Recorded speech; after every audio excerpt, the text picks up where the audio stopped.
6:04 on Tuesday, September 3rd. We'll call this regular town board meeting to order. Roll call.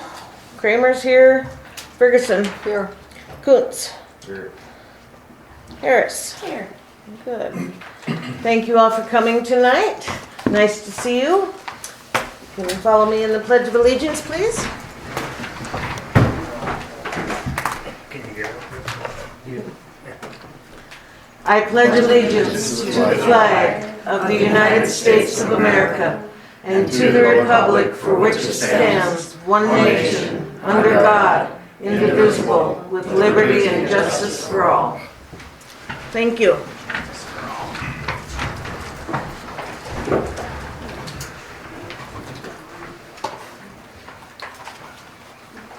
Two, call for changes, a review of the current agenda items. We do have a couple of changes.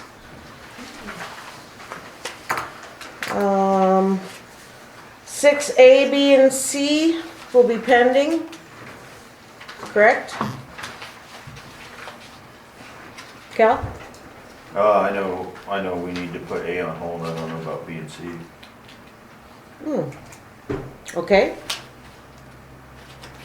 A is pending then? Yes, ma'am. Okay. And then we need to add under new business, I suppose, the cameras. C, cameras.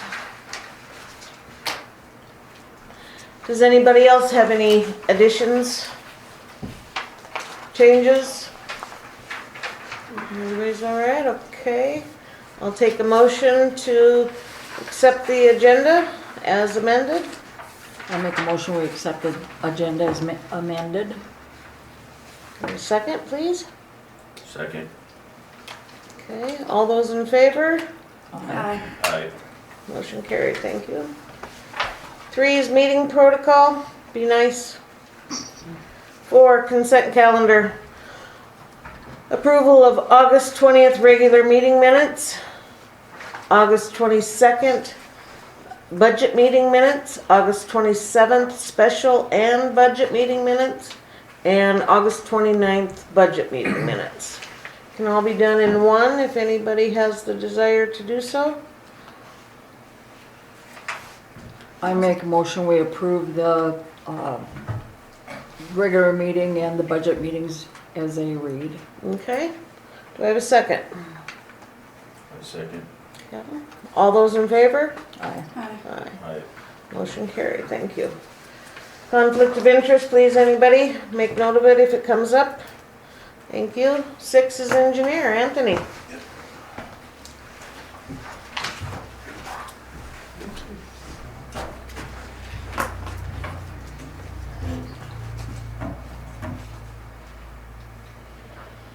So I'm going to do D, E, and F first. Okay, They're all related. So D is the wastewater treatment plant purchase agreement. So that would be what Cal is negotiating with Apple Springs. So I guess there it's just if there's any questions, just how that evolved. I know they've given they've lowered the price. They've given a list of quantities that I made the operator there help put together. And we kind of have a game plan going on how we'll bring that over here without damaging it. So that's always good. And then get the building erected within the budget. So I think that just needed approval. Has everybody had a chance to look it over? Or? Cal's been working hard on this. Cal, you're good with the, Well, so we've been looking at another financing option just to have more than one choice. And Terry has been talking to Colliers, and we think that we can get a better deal if we go through a bank, and we'll agree to pay Mike his $335,000 for the system. Yep. And then we'll be able to also include the amount for transportation and put it back up, Yeah, just everything do like that. all in one. That'll do all in one, and based on the current numbers, it looks like that Terry is passing out. So if you guys, does everyone have a sheet? So if we go all the way to the right-hand column, the number at the bottom, 1290, and the number above that, 2208, that's the estimated increase to, for each user on their sewer bill. And so if we go with the all-in-one option, we're gonna be, you know, probably about, what's that, about, 45. yeah, 45% increase to the users over the Apple Springs option. Just the upfront increase. Okay. So we ran that in Waterworth, and are we keeping in the budget that we have for pump and haul? So we're kind of having that, and so potentially it could be less than that, because if we never pump and haul again, then that would be less of a requirement for the users. Right, yeah. Which I don't expect us to have to pump and haul again with the treatment. Right, yeah, we shouldn't have to. So, I mean, as far as, So that'd be a conservative. yes, sir. Yeah, so I mean, I believe that we need to,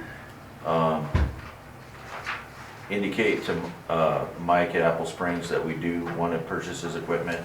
We kind of been, investigating other financing options for a while, and, not that he's been kept in the dark, but I think he's been wanting to get moving on everything. And I know Anthony's been talking with him about getting that equipment up and running to make sure that it works before we take it apart and bring it down here. So, you know, in my opinion, we should, at the very least, have an official motion to declare to Apple Springs that we will purchase their equipment for the $335,000.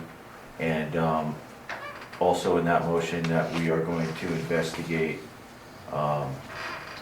other financing options, and we will select the financing option that is most advantageous to the citizens of the town of Hermosa. So made. Okay. Sounds good to me. Now it's a discussion. Does that have a Get second? this down. Excuse me, is there anyone from law enforcement here? No. We just had an accident down by at the Um, entrance on a motorcycle. Everybody okay?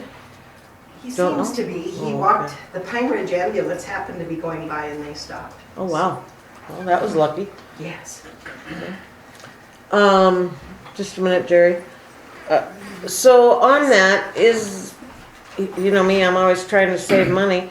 If they're not doing this, the financing, would they be willing to go lower in the price?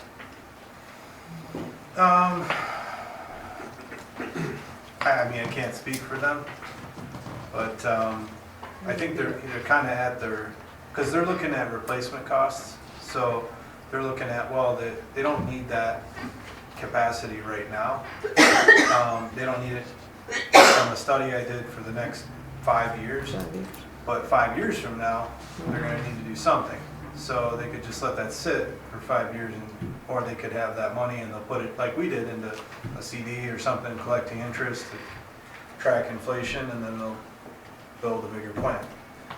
So they're kind of at that, that's how, they're looking at it in two ways, you know, like at what they need to have to let it go comfortably, and then, Yeah. and I sort of worked with Cal to beat him up as best we could. I know.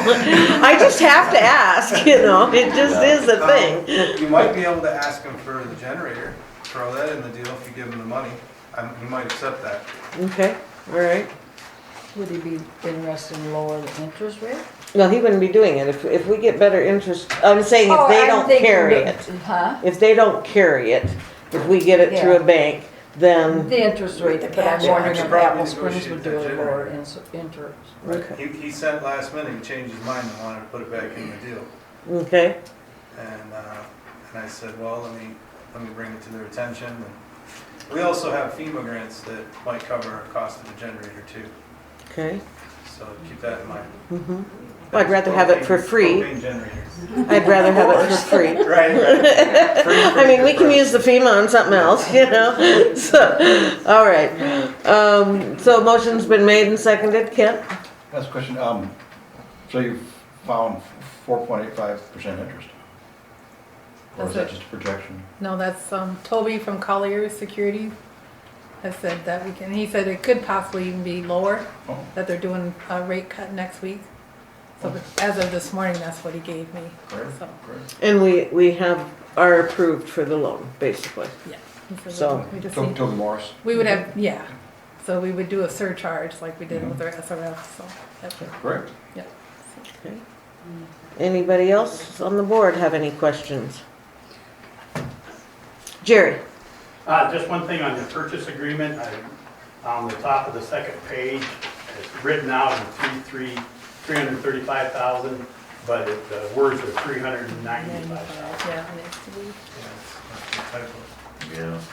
Okay, That price was the original price.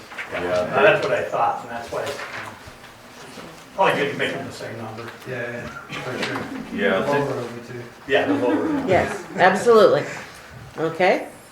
Anybody else have any questions? I would amend the motion to, Change the amount? um, to present the cash offer, with the generator. If they throw in the generator with the cash option.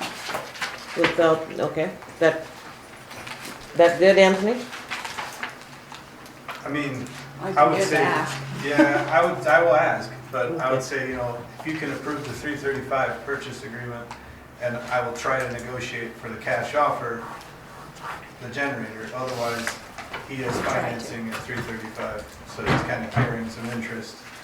So I'll make that offer, but remember, then we have to come back and re-motion if Yeah, right, I just Right, don't wanna, okay. okay, so, Scratch the amendment. Scratch the It- amendment. It wasn't seconded. okay. Donna, you had your hand up? No, I have a Charlie horse in my thumb. Trying to work it out. Okay, I'll watch that all day, night long here. Chuck? I'd like to point out there on C, I see a couple of places in here it's mentioned. It's Black Hills Electric Co-op, not Energy, that's in Rapid City. So we're on a different, I Now, know. it states here Black Hills Energy, and this is Black Hills Electric Co-op out of Custer right, for the supplier. Yep, okay. all right, good, thank you. Okay, looks like we're ready to vote. All those in favor? Well, did we get a second to that? Yeah, To the original motion, did we get? yeah. Didn't Cal I made second the- it? Well, I guess I made the motion and then Shannon seconded it. Oh, okay. Sorry. All those in favor? Aye. Hi. Aye. Motion carried, Anthony. Thank I'll do my you. best to get the generator. Okay, Next one would be related to that. So Black Hills Electric Co-op, we got a price for the power. So, I mean, we're going with the Cadillac of power out there because we don't want to do this again. And so I asked for exactly what I did is I had Rory from Black Hills call Bart from Butte Electric, who knows the service that's in Apple Springs, and I said, we want exactly that service. So that when we're hooking things up, we know we've got 3-phase, everything's gonna work, right?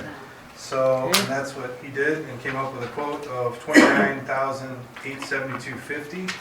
And then I wanted you to approve some budget there, round it up to 35,000, because we have to dig it in and put in the sand bedding and that kind of stuff. So we, as in DPW, has to do that. So Okay. it gives a little budget to do that, about $6 a foot. okay, all right. Does anybody have any questions about that? Make a motion to approve that? I make a motion, we approve it. Okay. Do I have a second? I'll second. Okay. Any discussion? None. All those in favor? Aye. Aye. All right, Okay. so then, last one on that subject is our proposal, Danish's proposal to do the construction plans, relocation, management, and startup 80 hours of commissioning startup to start up the treatment plant, get the biological process going. So all the construction management and everything is $34,400. The commissioning is $15,600 for a total of $50,000, which was the budget and the total cost estimate. Okay.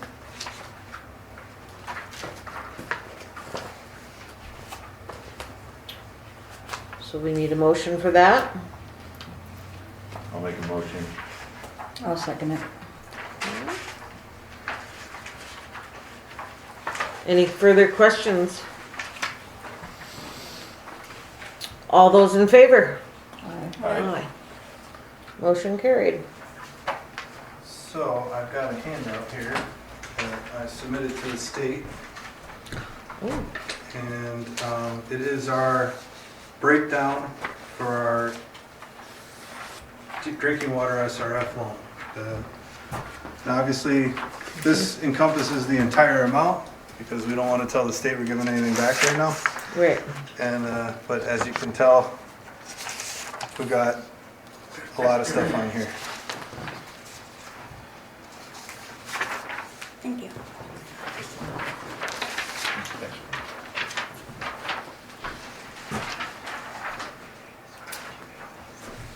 So, when we were at Custer, you and I, Linda, Mm-hmm. they said, hey, we want to make sure that when we approve your water tank, we want that the state knows everything else you're doing. And Correct. they're okay with it. So I have a call with our project manager at the state tomorrow morning. She already has this, Okay. Suzanne. And I'm going to mention, hey, make sure your boss and everybody else up there knows Mhm. what's going on. I'll leave that to you. Yep. To talk to your coworkers, but basically, there's a couple things here, I'll just go down the list. So, in this loan cost estimate, we have a new well, WRT, we have pipe work, valves and structures to properly separate the pressure zones. We have booster pump upgrade, and we're adding an additional 2 rings to the big water tank out here and fixing the floor. So all that with 10% contingency and inflation amount and engineering and geotech and relocates and everything, reached that 2.2 number. Now, there's quite a lot of things in here that we might not have to do right now. We can choose, a lot of things we could choose not to do right now. And I'll go down that list. So let's talk about the new well. So I've been twice here with Kim Taylor. The first time we're looking at the sites and kind of coming up with the idea, then he sat down and started putting this together in a cost estimate, and of course calls me, hey, I had this idea, that I thought of this, I thought of that, right? Okay. Kim has a lot of historical knowledge. Mhm. One of the things that he said was that he was down in Hayes, South Dakota, just like down near Edgemont, I think, and he was drilling a well, or south of here somewhere. He was drilling a well. West of Fort Pierre. Oh, is it west of Pierre? Hayes? Hayes, South, Okay. yeah, it's west of Fort Pierre. He drilled a well for a rancher, and the rancher was filling up his tank, and he was grouting the old 2-inch line that was about 300 feet away. That was an old well. So he's grouting that, and the rancher's filling up his tank. And all of a sudden the rancher says, hey, what's going on? This is turning green and slowing down the water. And what it was is he stops the grout pump and he runs over to the rancher, and sure enough, there was grout in the tank. So that well was down 700-800 feet, and the other well that was next to it, it's 300 feet away, that he was pumping grout into, it went down, went through the ground 300 feet and up that well, 300 feet? 300 feet away. Okay. So the issue is, we don't know how much grout that Weston Engineers pumped into that well that's on the top of the hill. And the best we could get in that fence line was 75 feet away. So the concern we have is that we could be dealing with the strata that's got grout in it still, and we just be drilling for for less, not for getting what we want to get.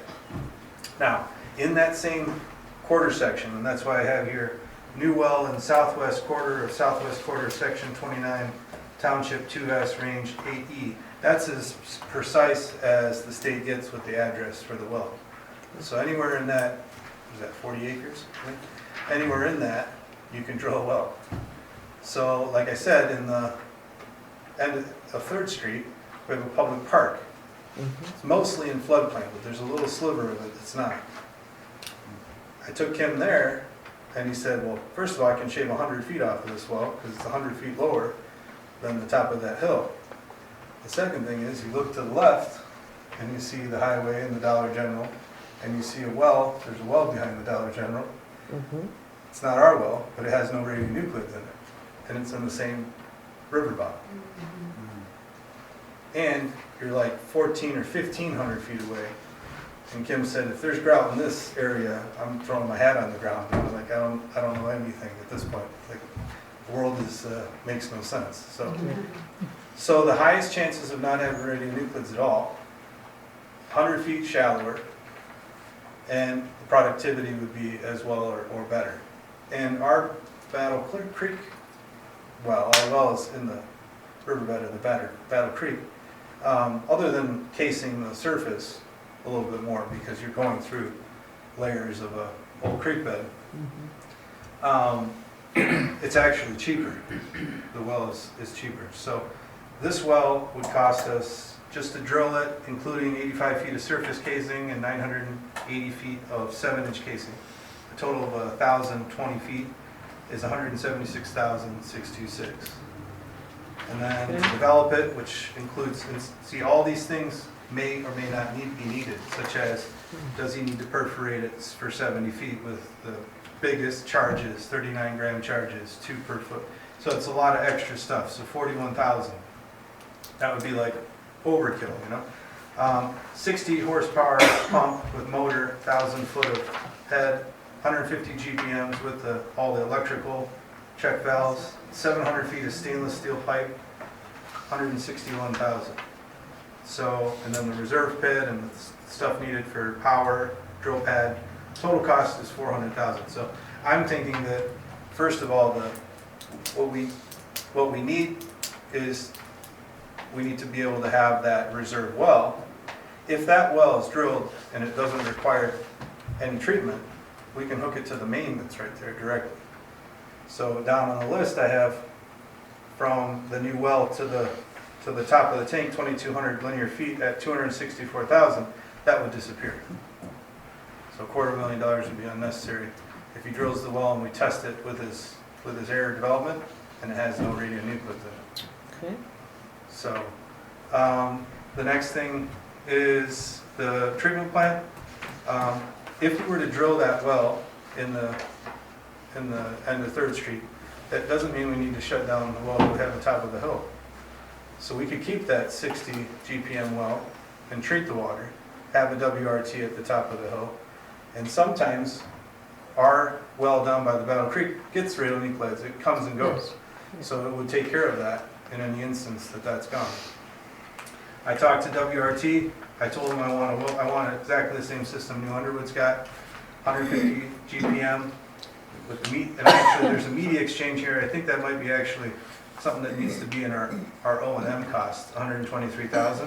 But I threw it in there in case the first one is the initial cost, right? So worst case scenario, 498,000 for the WRT. That's including the treatment plant building and commissioning of the treatment plant. So, and then the pipe work, valves and structures.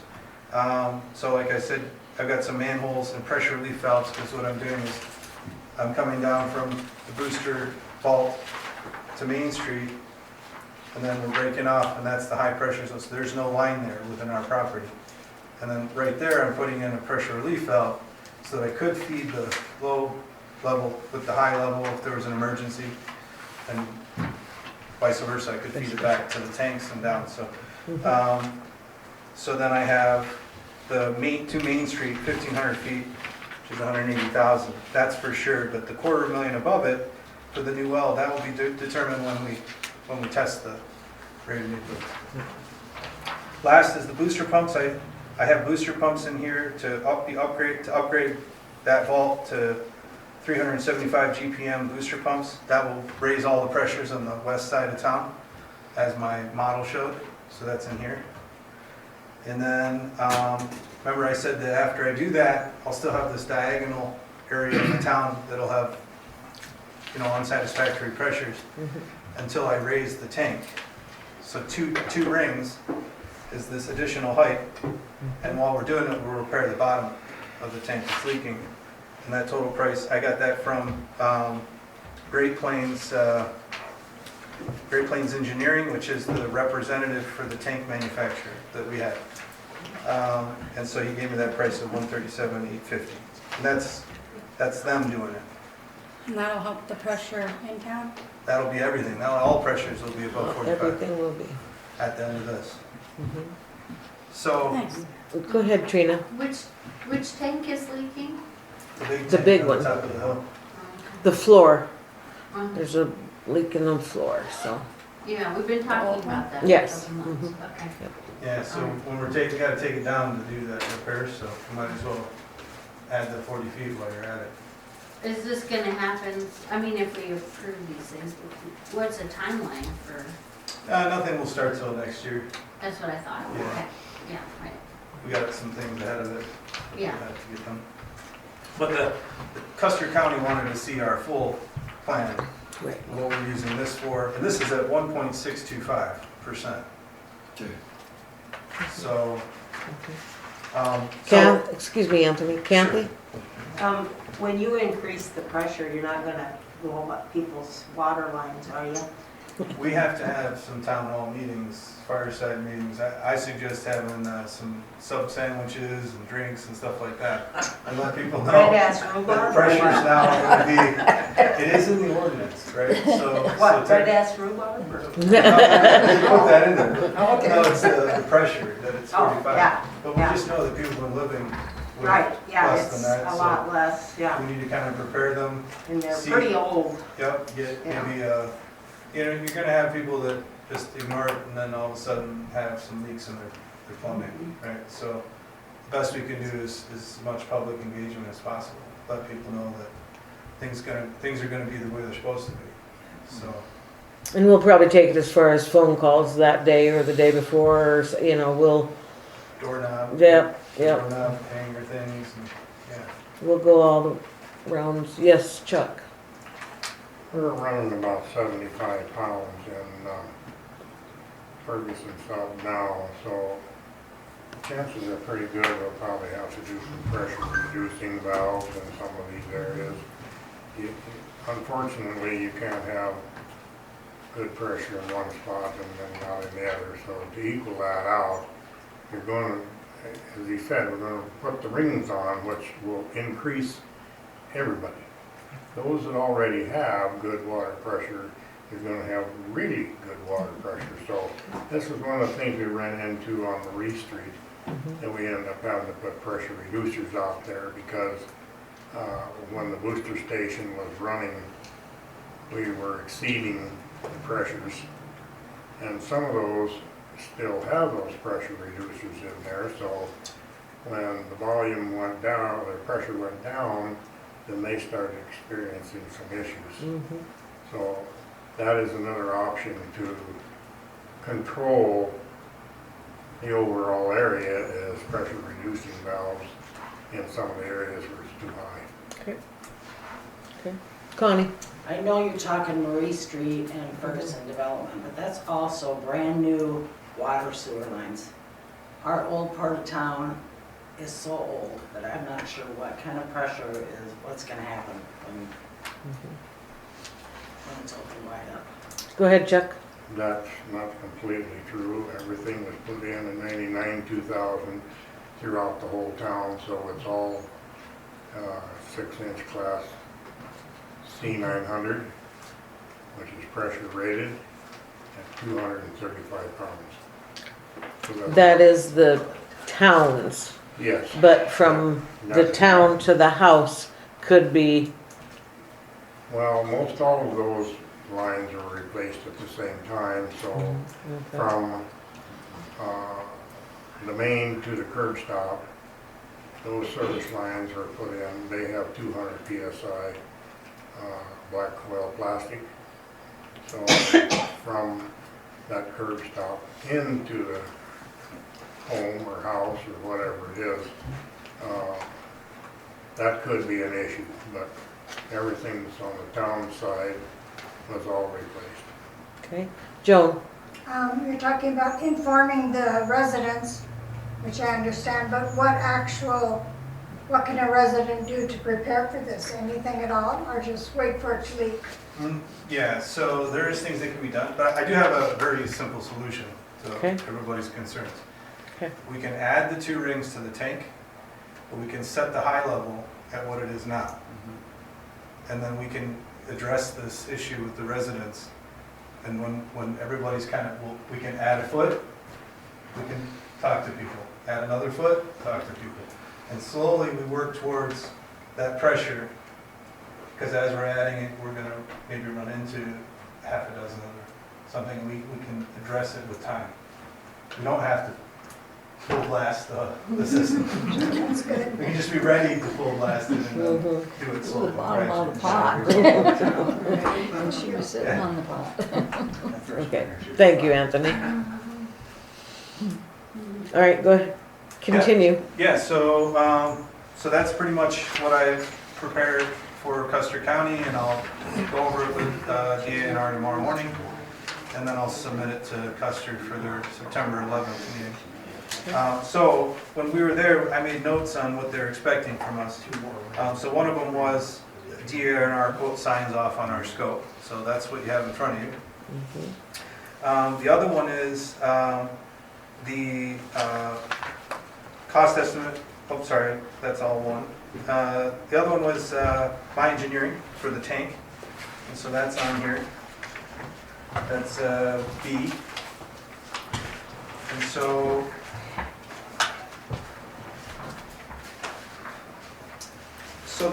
the engineering on this is a little deceiving, because when you build a water tank, the engineer ends up becoming the GC on the project. Because the company that made the tanks we have here, I got a price from them for exactly what I wanted, a minimum of 120,000 gallons. So that's 2 hours of 1,000 gallons per minute fire flow for the fire department. And they gave us a price, coming here, shipping it here, with taxes, building it, of $225,000. So, and on top of that, we haven't beat them up yet because they're going to do the extra rings on that other tank. So we do have a chance to talk to them. And then that leaves with the engineering, and the engineering involves a phase that, so I went to Mr. Preston's, well, he's not exclusively his engineer, but Renner Associates, who did work for the Prestons and has all the topo and everything. And I asked them if they do all the surveying for the, legally, everything you would need to break off half an acre for the town to put a tank on. So that's in there. Then I have geotechnical engineering, because we have to put a foundation under that tank. So that's in there. I have the design, so this is doing the scenarios that I talk about in my model report. So, where we add height to the other tank, and so that's kind of validating everything that we're talking about. And we can run scenarios on adding a foot and seeing what happens to pressures and going out. Now we have addresses to associate with those pressure increases. Final design, which is plans and specifications. A lot of this preliminary and final design is, I've done some of that already, because I've already talked to 2 tank manufacturers. So really all I need to do is find one more, and then we can have them submit on an RFP, and that meets the requirements of SRF. So, and then that's the administration and contractor selection. So we pick the tank manufacturer and have them come out, and then 12 weeks of on-site time. And then there's a permitting phase. So we have to go through, DANR's been kind of not really involved at all. So they're gonna have questions and answers, they're gonna look at my report, you know, and so there's a lot of back and forth. And they give us a water system construction permit. So they basically bless all that we're putting in the water system. And the biggest thing is that they get affidavits from us that we have responsible charge of our system. So if anything happens, you know, we're responsible for the quality of the drinking water. So that's why that's a little bit more than the normal percentage, but it's spelled out here in the engineering estimate. So the total is still the same, and that still leaves me with engineering and with Great Plains' estimate of 225. Still leaves me with 156,500 for land acquisition, foundations, power, panel. And I say driveway with a question mark because this week, if you approve this, I plan on going to Renner and asking him if he's got any other conceptual pre-plats that utilize the road that already goes to the top of that hill. And it's a beautiful road, but it's internal. So you just go and it kind of gradually goes up the hill, and then you can drive right along those electric poles right to our spot. So that would save us having to cut a driveway through down to the highway. Great. If they're okay with us using that, and that's going to be platted that way. So there's a little bit of you know, I just don't want to waste money on a driveway if there's already a beautiful one coming from the other side. Yep, gotcha. Okay. So that's the engineering. So Custer was looking for you to approve that, and then a resolution saying that you're going to go with this tank, and you're going to go with those items for the SRF loan. So my recollection was that there wasn't actually a resolution they wanted. They wanted just kind of a commitment letter that this is what we're looking at. But if you believe that we should have the resolution, I think that's fine too. It's strong. I mean, a resolution's the decision of the board. So it's what I'm used to as an instrument. Okay, all right. So board, what do you think? Terry you drafted one. I don't know if there's just a quick short answer, but was there a reason we decided not to go all the way to the Madison? Yeah. Money. So Okay. first of all, Kim Taylor doesn't even go that deep with his rig. He goes, that'd be like 3,300 feet. If we went to the Madison, you could expect temperatures of 105 to 110 degrees Fahrenheit coming out of the Madison at that depth. Box The hot elders. springs, huh? Box elders at 2,200 box elders wells, and they have to use specialized oil pumps, which aren't really approved for drinking water. Because what happens is that the water's hot, the pump requires cool water around it at all times to keep the motors from burning up. So Box Elder goes through $100,000 pumps every couple of years. Wow. Okay. So the Inyakara is a good aquifer, as long as you got volume. If you got good volume. Isn't that what the other two are already in? Yeah, but the one on the top of the hill, I don't think he developed that well properly, because Kim was over in Sarah's property, Roland Sarah's property, developing that well at the same time that Simran was drilling this well, and he saw the derrick go up, he saw the derrick come down, and literally he drilled it and he brought the derrick down and got out of here. And then he used the well pump to develop the well, and he sanded the pump out, ruined the pump. So you only get one good shot at drilling the well. So we missed it there, and then it just went downhill from there. And if he thought he was going to hit the Inyakara at the good water up on the top of that hill, based on normal, on the one on other ones he's drilled, he's 100 foot off. And that's where the productivity is. Gotcha.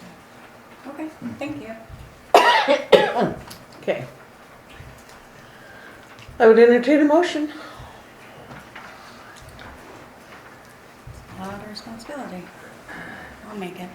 Okay, What are we What making are we making a motion for?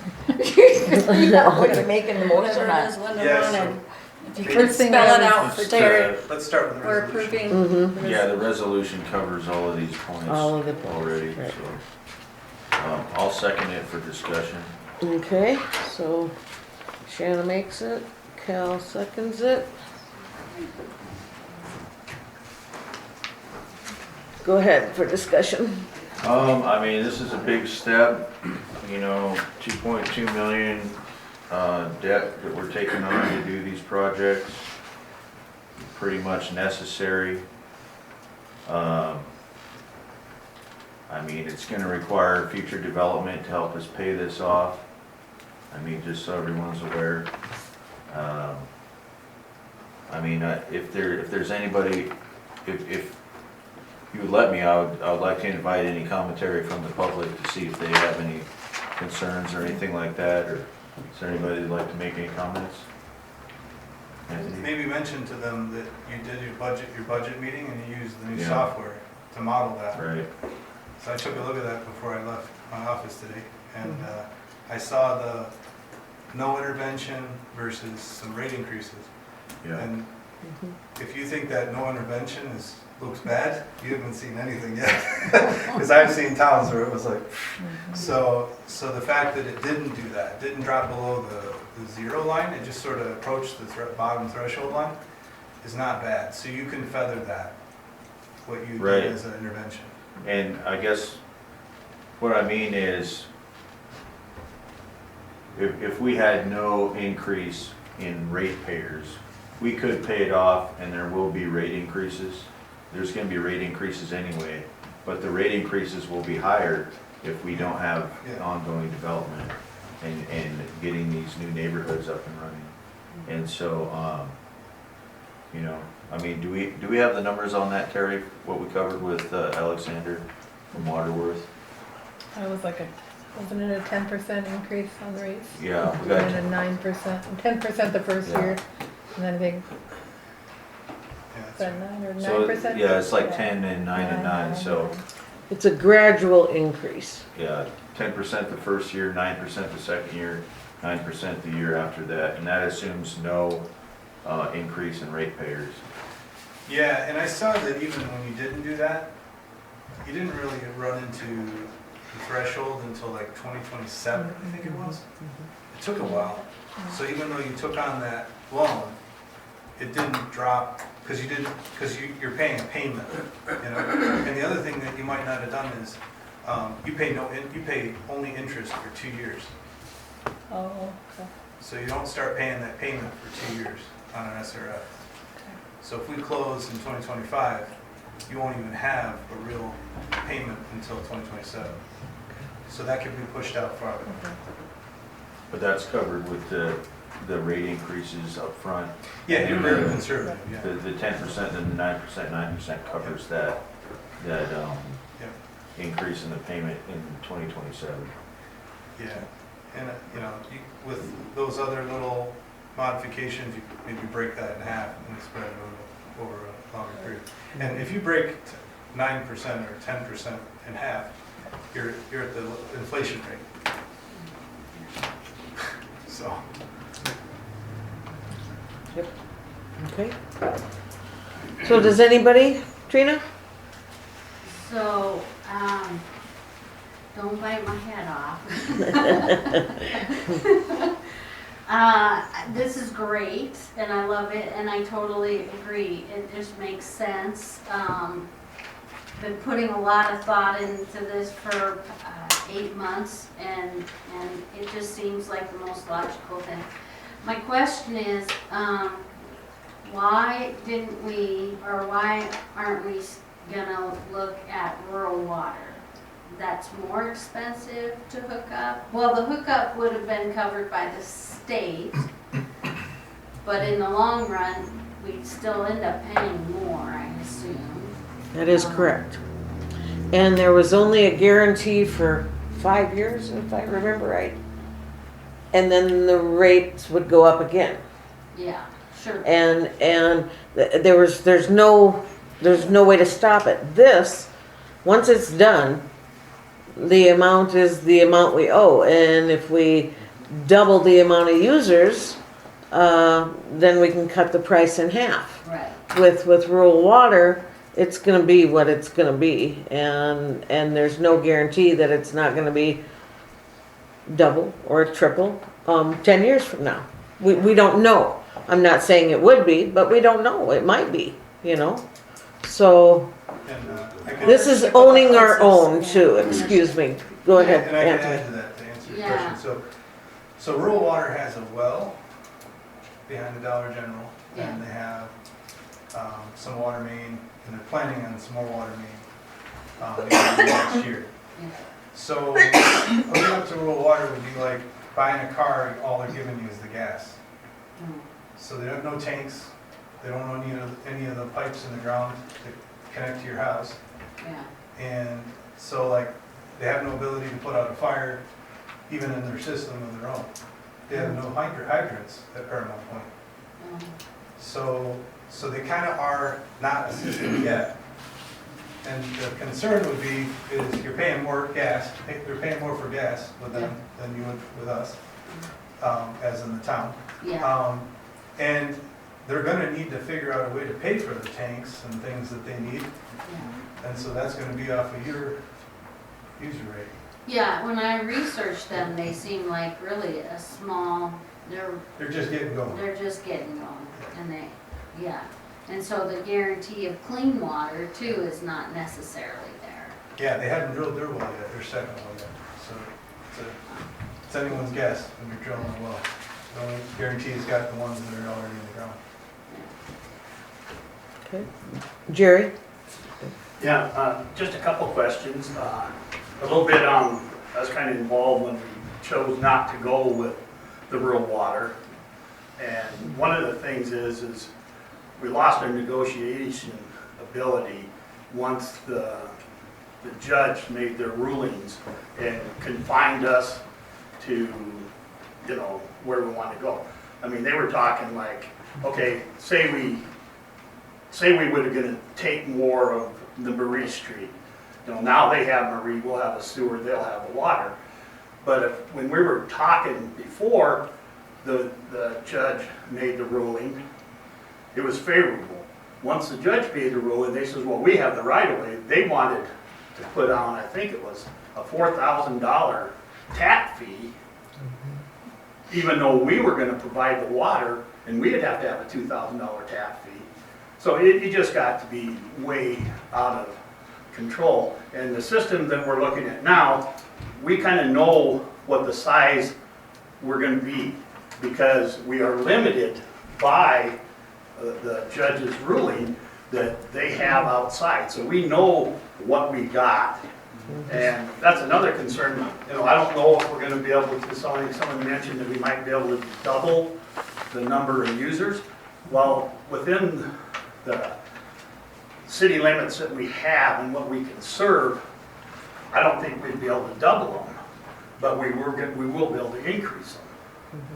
And so I just think that what we're doing is the best way to go. I mean, at one point in time, it would have been, rural water would have been better and more favorable than a $12 million well, but it's not more favorable than a 176,000. yeah, 176,000 now. So there's been a lot went into this, a lot of stuff, and I think where we're at is really where we need to be. Thank you, Jerry. Anybody else? Kathy, did you have something? No, it kind of got covered. Okay, so thank you. thanks. Go ahead, Ryan. How much taller are you going with the tower? I think it's 40 feet. I think the 40 string feet. is 20. So ultimately, we can get how much more pressure? Let's see, what is it, 2 feet, 2.3 feet inside? 4.3. 0.5. What's that? It's like, let's say 0.5, 0.433 per foot, yeah. About 20 pounds. And I really like the fact that you're gonna bring it at a 5 and see if there's any issues. You know, just bring it a little PSI at a time, Yeah, because we can do that yep. and find out what we have, so. Okay, Anthony? The resolution would be the first thing to vote on, and then Okay. we can jump on the remaining. All right. Whose idea was it for, to look at the park? Anthony's. It's mine, because I looked at the 40-foot, or the 40-acre section that our permit allows, and there was only 2 places that we own. It was the top of the hill, and then this random piece of property at the end of 3rd Street. Right. Now, is that still going to allow for the park to be developed? Oh, yeah. Or- Yeah, we're After going to it's take over fenced about out? as much room as this podium. Oh, It's just geez. the wellhead. Okay. Well, thank you. Well, I also- mean, that sounds like, Well, and then the other thing is, like all of a sudden you walk in with a Yeah. way better answer than you thought well, for. and just the icing on the cake, to get, because Kim wants to get in, and we want to get him in as soon as he's got an opening for us next year. So it could be wet down there, and so we'll do an all-weather road. That's in the price, that's in the quote. Oh, nice. So actually, that'll stay there. And then we'll have a So road we to need the somebody park. to donate some play equipment, and we're in business. We can park at the end of 3rd Street. So. Nice. Thank you. Anybody else? All those in favor? Aye. Aye. Aye. Motion carried. Thank you, Anthony. Thanks. So then we'll just need power for the water tank. That's Black Hills Electric Co-op quote for $3,700. That's actually, $35.71. Yeah. Maybe that's to give some money for dig in the line or something. So like that'd be a budget, $3,700. It's like $150 extra. But I would keep that. Right here.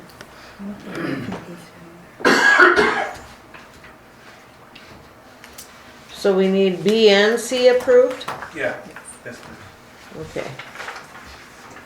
So I need a motion to approve B and C, the engineering proposal and the quote for the power.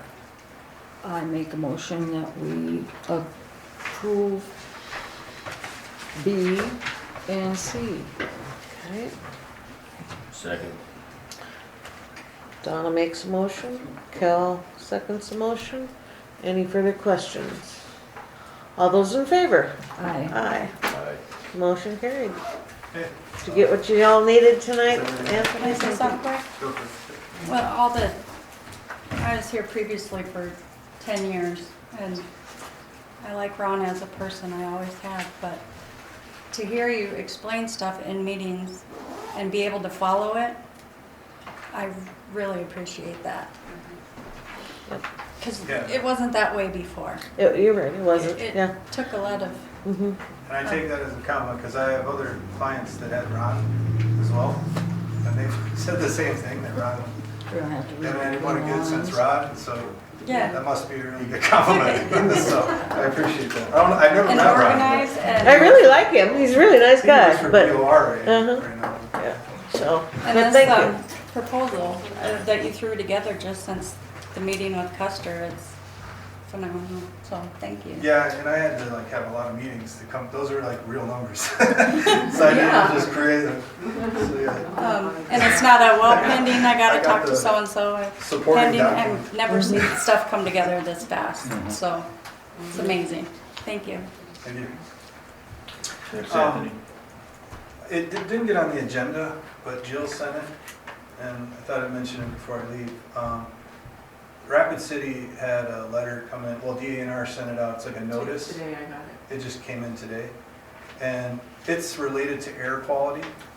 So it's like somebody's making a lot of air pollution in Rapid City. So what happens is the EPA creates like a non-tenement zone. So they create a zone around that, and they say no one else can pollute in the zone. But air quality permits aren't necessarily for polluters, it's for anybody. But we don't need that air quality permit. But I would like to create a map with our on-call, maybe like an hour or two, just to create a map of those, of what that zone is, because they give it by section, township, range, so you don't even know how it affects Hermosa. Right. But for an hour or whatever, I'll have my draftsperson create a map for you Okay. that you guys have, if you're good with that. Yep, go for it. It's in the on-call stuff. Thanks. Thank you. Thank you, Anthony. Drive safely. Thanks, Anthony. How much fun is that? Terry, you send them out, right? Yes, Because I'll have to get all this stuff signed. yep, I'm good too. Okay, thanks. It's Connie's. She always records the meetings. All right. So that's, engineering is done. That brings us to planning and zoning. Jill? I have a Hermosa Art and History Museum. They are going to have an artist reception and art sale on October 5th. And Lita Campbell is here. Haha. If you have any questions for her. She was asking about vendor fees, and we kind of are still, haven't got our vendor fees all ironed out, so I was just wanted a motion to waive those for their event. I'll make the motion to waive the vendor fees. Do I have a second? I second it. Oh, okay. Got a second. So any discussion? Anybody else? Any comments? All those in favor? Aye. Aye. Plus your Motion's little carried. hearts. Thank you. And where again is the auction gonna be? It's gonna be at the museum. It is gonna be at the museum? Yes, and it will be, in fact, I have, I think it's in the newsletter this month. yes, it is. It is. It is in the newsletter, and you may see on the 3rd and the 4th, you may see some artists that are set up around town. We wanted them to focus on Hermosa, but additionally, we gave them a radius as well. So, but you may see a few artists set up around town on the 3rd and 4th, and then come to the museum and enjoy yourself and have some snacks and see the art. Okay. We love it. Thank you so much. Thank you. Thank you. Okay, B. I have B permit 2024-27. It's a plat application for 440 Main Street for triple J&K properties. Platting that from 1 lot into 2 lots. And we have the Mylar here tonight. We just need a motion to approve that. Okay. Do I have a motion? I make a motion, we go ahead with the splitting and go 1 lot to 2 lots. Okay. Do I have a second? Sure, I'll second. Okay, thank you. Shanna seconds it. Any discussion, any questions?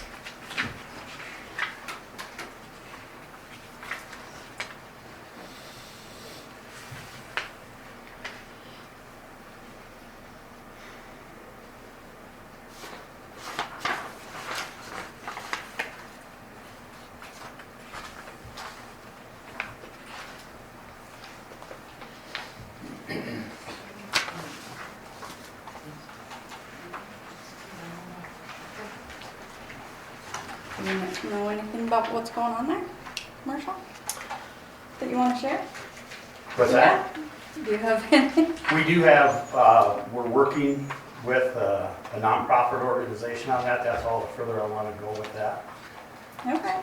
On one or both lots? Potentially both, maybe one. Potentially. Maybe both. So you're breaking a 1.4 acre into half, Yeah, 0.7 something and 0.7 something. and they both have access to streets, so. Yep, they're all free access. That's hardly a hint, Jerry. But not required, so thank you. But once we come to the final agreement, and then everybody will know what it is. Well, I look forward to it. Thanks.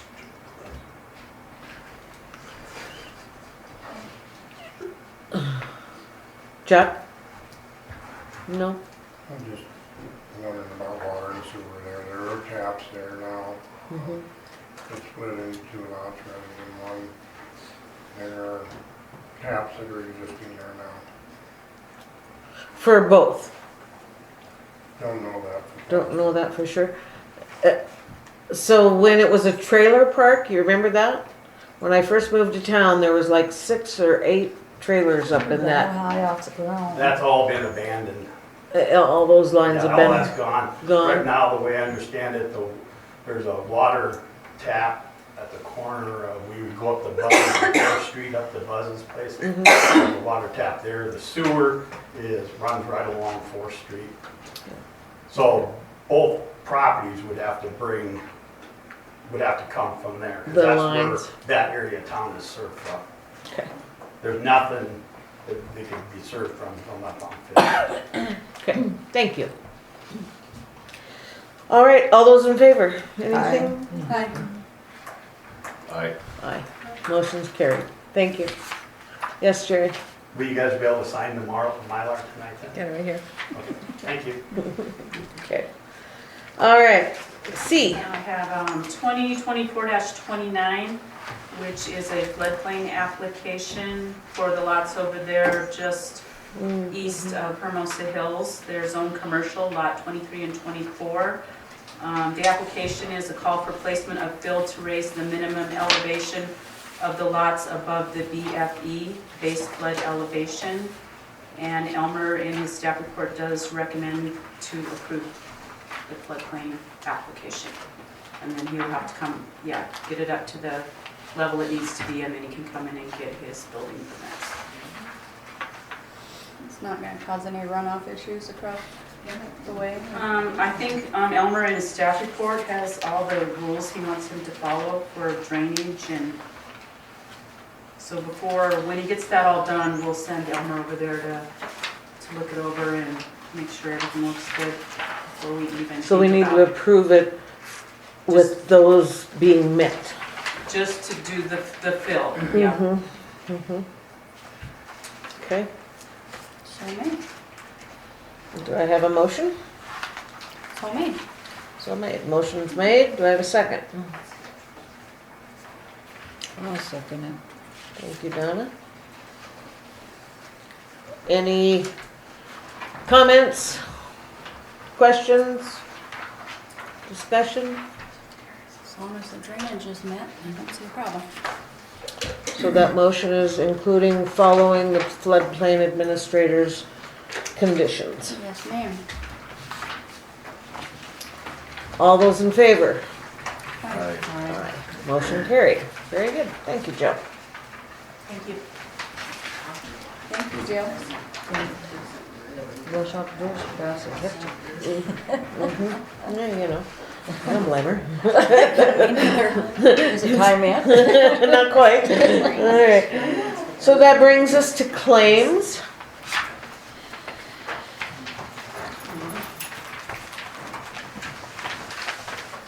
Thanks, Jill. Have a good night. Thank you.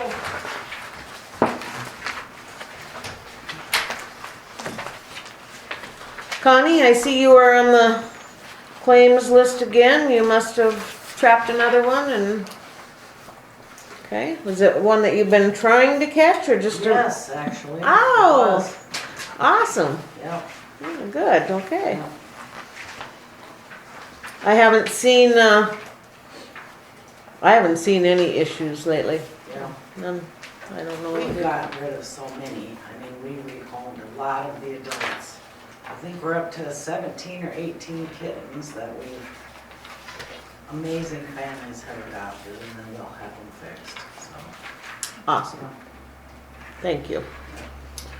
All right, does anybody else have any questions on the claims? Yeah, I do. Okay, Hey Terry, what's the DWSRF quarterly payment all about? You know?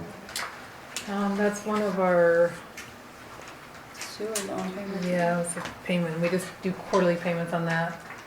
We've been making them for quite a while. Do you know what that was for? The initial Oh, project? is that the sewer project? I think it Yeah, was. I think that we added a cell or 2 cells, split it off or something back Okay, back years way ago. back when. Yeah, All right. it's gotta be close to getting Yeah. paid off because it was there before I started and I've been there for 10 and gone for 10, so we Mm-hmm. have to be close. Check into that. Okay.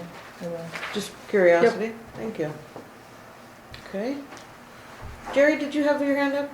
Yes, I just would like to see a breakout of the Hague and Hague LLP, the 584125. Okay. Do you have that?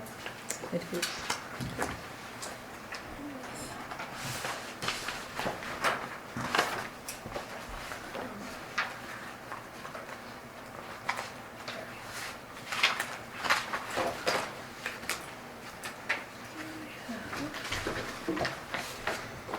Do you wanna go over?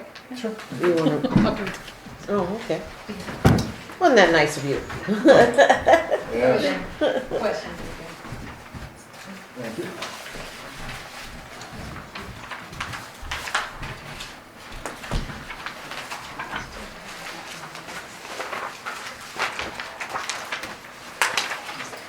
Doesn't seem to have my itemization with it, though.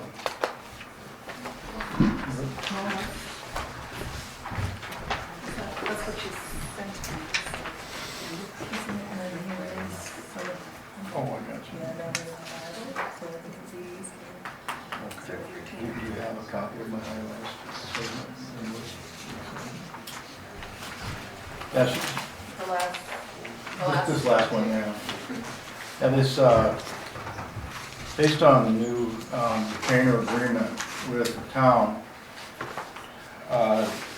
2,500 of this bill is the September retainer, and that will, for that I'll provide 10 hours.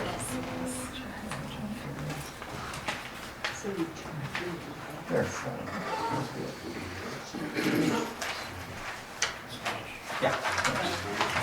Yeah, so the actual itemized invoice that was provided,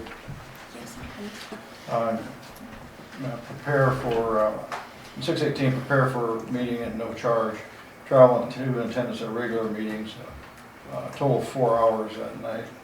On 620, a phone conference with Terry Corneliuson, grade disruption by Stiles, quarter of an hour.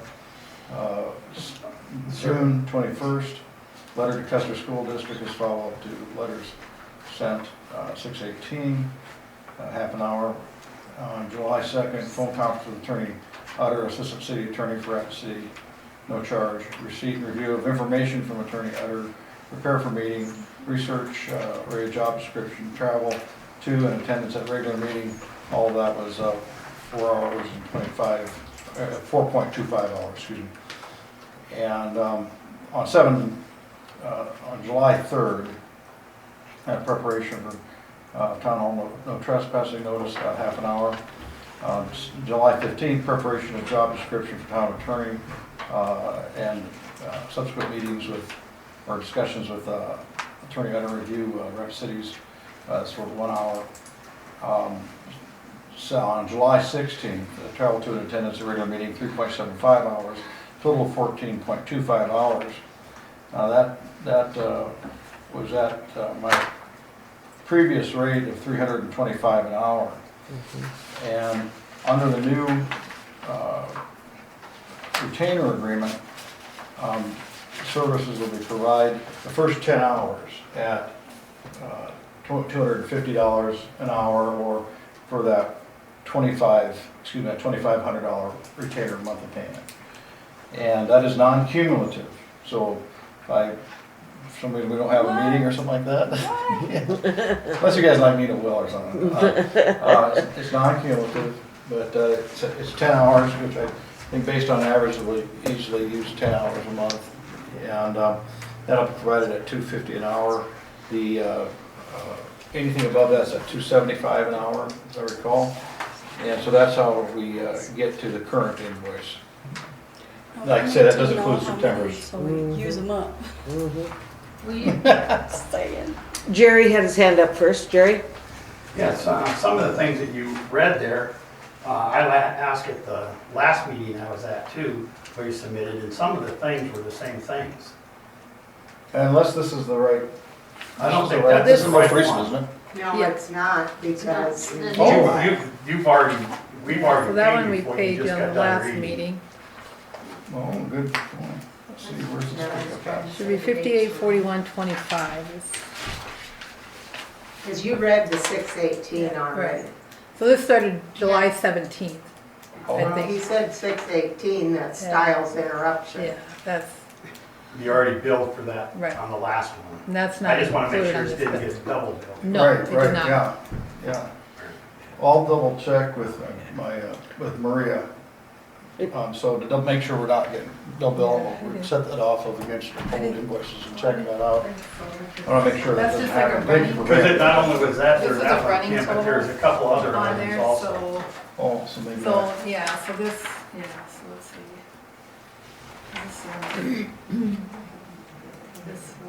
This is one we paid, so.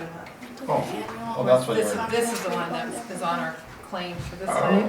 okay. So then, so here you get paid this. 2,500 per month, So right? then here, I think these add up, so these down here add up to the attorney fees. First $30,000. Yep. This 6 weeks as an Okay, so yeah, average, this, it would have been this for this, 50,000. this month is $331.25 plus the $2,500 retainer for September going forward, to get us to that 58, so. big cap- 3,331. Yeah, 3,331. That was at the old rate? I'll forget. Yes, Okay. Yeah. and that's in, Yeah, this was on that's 1 month's fees at the old rate. This previous one at the old rate was $46.36, so about $1,300 less. Okay, but what did that last one you just looked at, what did that include? so it was, I know that the 2,500 is retainer, what was the other? so it was 3,331.25 was the attorney fees. Prior to that to the new contract. You have that. From July 18th through when we signed the contract. But what was Last accomplished meeting. during that? Yeah, the very last invoice would be. Do you have, Yeah, I've got it on. yeah, I was gonna say, it doesn't, it's not.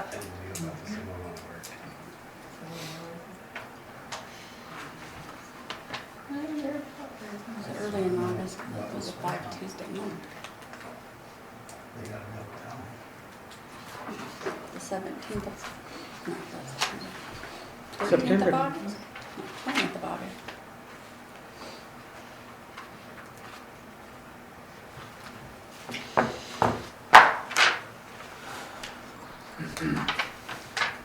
Just a minute, Kathy.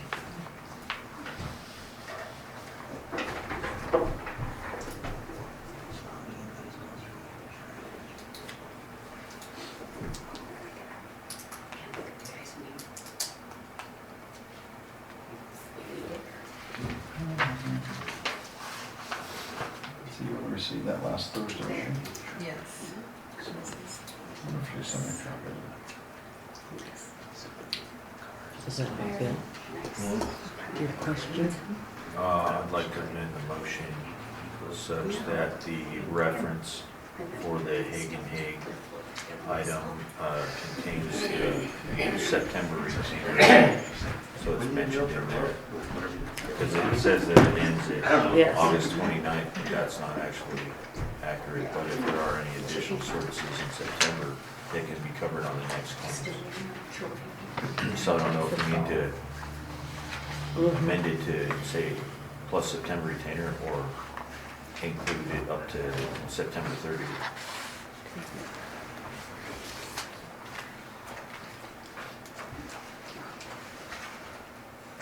We're still looking here. I don't seem to have a, Maria didn't copy me on that last invoice. so. Yeah, I don't, so.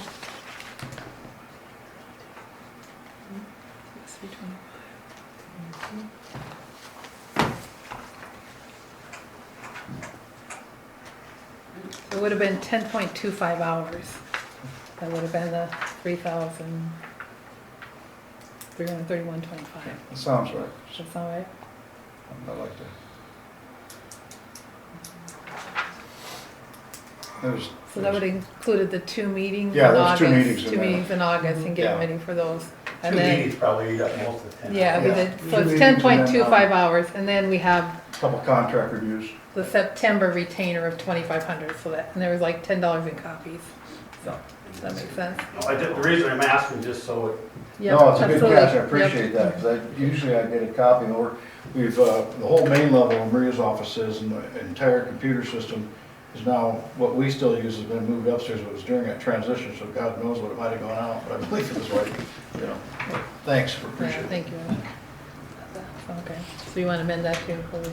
So an amendment to that would be to make it say in the sheet, the claim sheet, that it is for the previous or the up and coming month's retainer fee. Correct? Yeah, so it's for the August fee and then his September retainer. And so in the Yeah. next So plus month's September retainer. Yep. September retainer, you know, have that Yep. on the claims. And Absolutely. that is also noted in the invoice too, Yeah. that it's September retainers included. Yeah, I in just that. did. Yes, that I seen, yeah. Okay. All right. Any, Thank you very much, appreciate it. Deb? Kathy? Got this first. I'm just wondering why you bill in advance for work you haven't even done yet. The board members don't get paid until they do their time. That's the commitment for the retainer fee. So, and that, the retainer fee makes sense when you lower the overall rate. Going from $3.25 an hour, which our regular is $3.75 an hour. But I had discounted that when I was asked to go on and just do some temporary, sit-in. And then, but I lowered that to $2.50 an hour in consideration for the monthly retainer. Okay, but we also had another attorney who gave us that same rate. And you lowered your rate because of that. Sure, Yeah, competition's good. no, not really. Get what you pay for sometimes too. So what's What's that? So you get what you pay for sometimes too, but he's a good guy. I don't know him personally. It was a decision by the board, that really, there was more than just the money that went into the decision. It wasn't just the money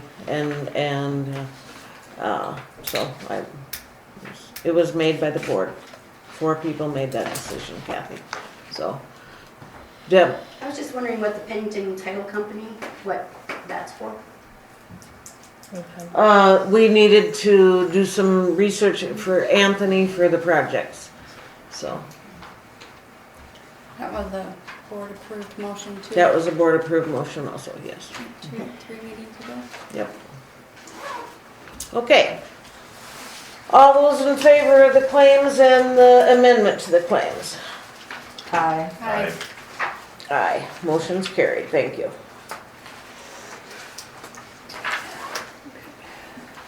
Law enforcement. We do have the Custer County log here.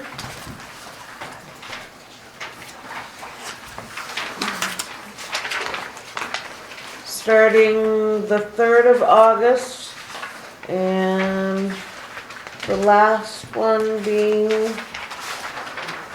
the 31st of August.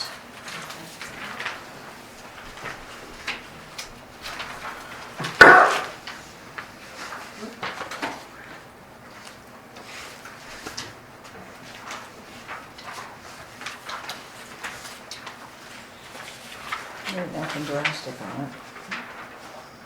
Extra patrol, school patrol. School patrol, well, that's good. School patrol, I don't know what they're doing school patrol. So there's We got 50 warnings for traffic, people like speeding on the road. 50 calls. Several of them are ambulance. Several of them are paper service. And then there were several extra patrols and during the fair, Custer County Fair. So, No coverage otherwise. yeah, so. Nothing super major on here. Civil matter, 911 miscellaneous, misdial, abandoned, a transfer, juvenile, ambulance, extra patrol, school patrol. So, it's not too bad for a month, I would say, when you have all the ambulance and all that. Jerry? I just want to say, I've seen, last month I did, and then also this month, I see them around town, all over town a lot. So. Yeah, yeah, it's And that's nice, good. nice to see that again. Thank you. Anybody else? Okay. Did you have any reporting you needed to do? No, I'm Okay. kinda happy with the blotter, there's nothing serious on there, so, Okay. I think we're just kinda going with the flow. Good. It's good flow. Alright. Next would be legal. Kent's oath of office.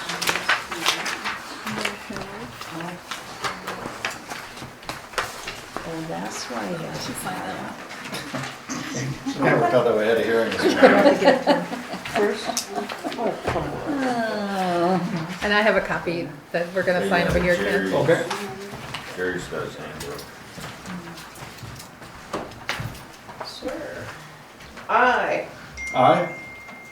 Okay, state your name. Having been appointed to the office of town attorney within and for the town of Hermosa, Having been appointed the town attorney for within the town of Hermosa, in said county and state, in said county and state, do solemnly swear that I will support the Constitution do solemnly swear that I will support the Constitution of the United States of America and the state of South Dakota, and the ordinance of the said town of Hermosa, and the ordinance of the said town of Hermosa, and that I will faithfully and impartially and I will faithfully and impartially, do the best of my, to the best of my knowledge and ability, to the best of my knowledge and ability, perform all duties of my said office of town attorney. perform all duties of my said office of town attorney.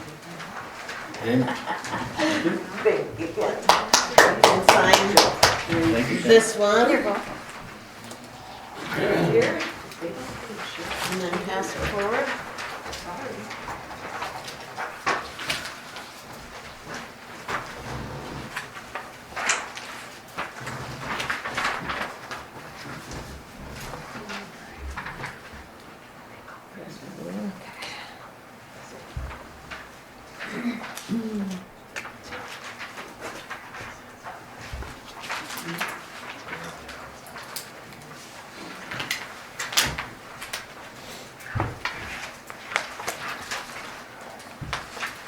And Kent, do you have anything under legal that needs to be discussed? Not that I'm aware of, no.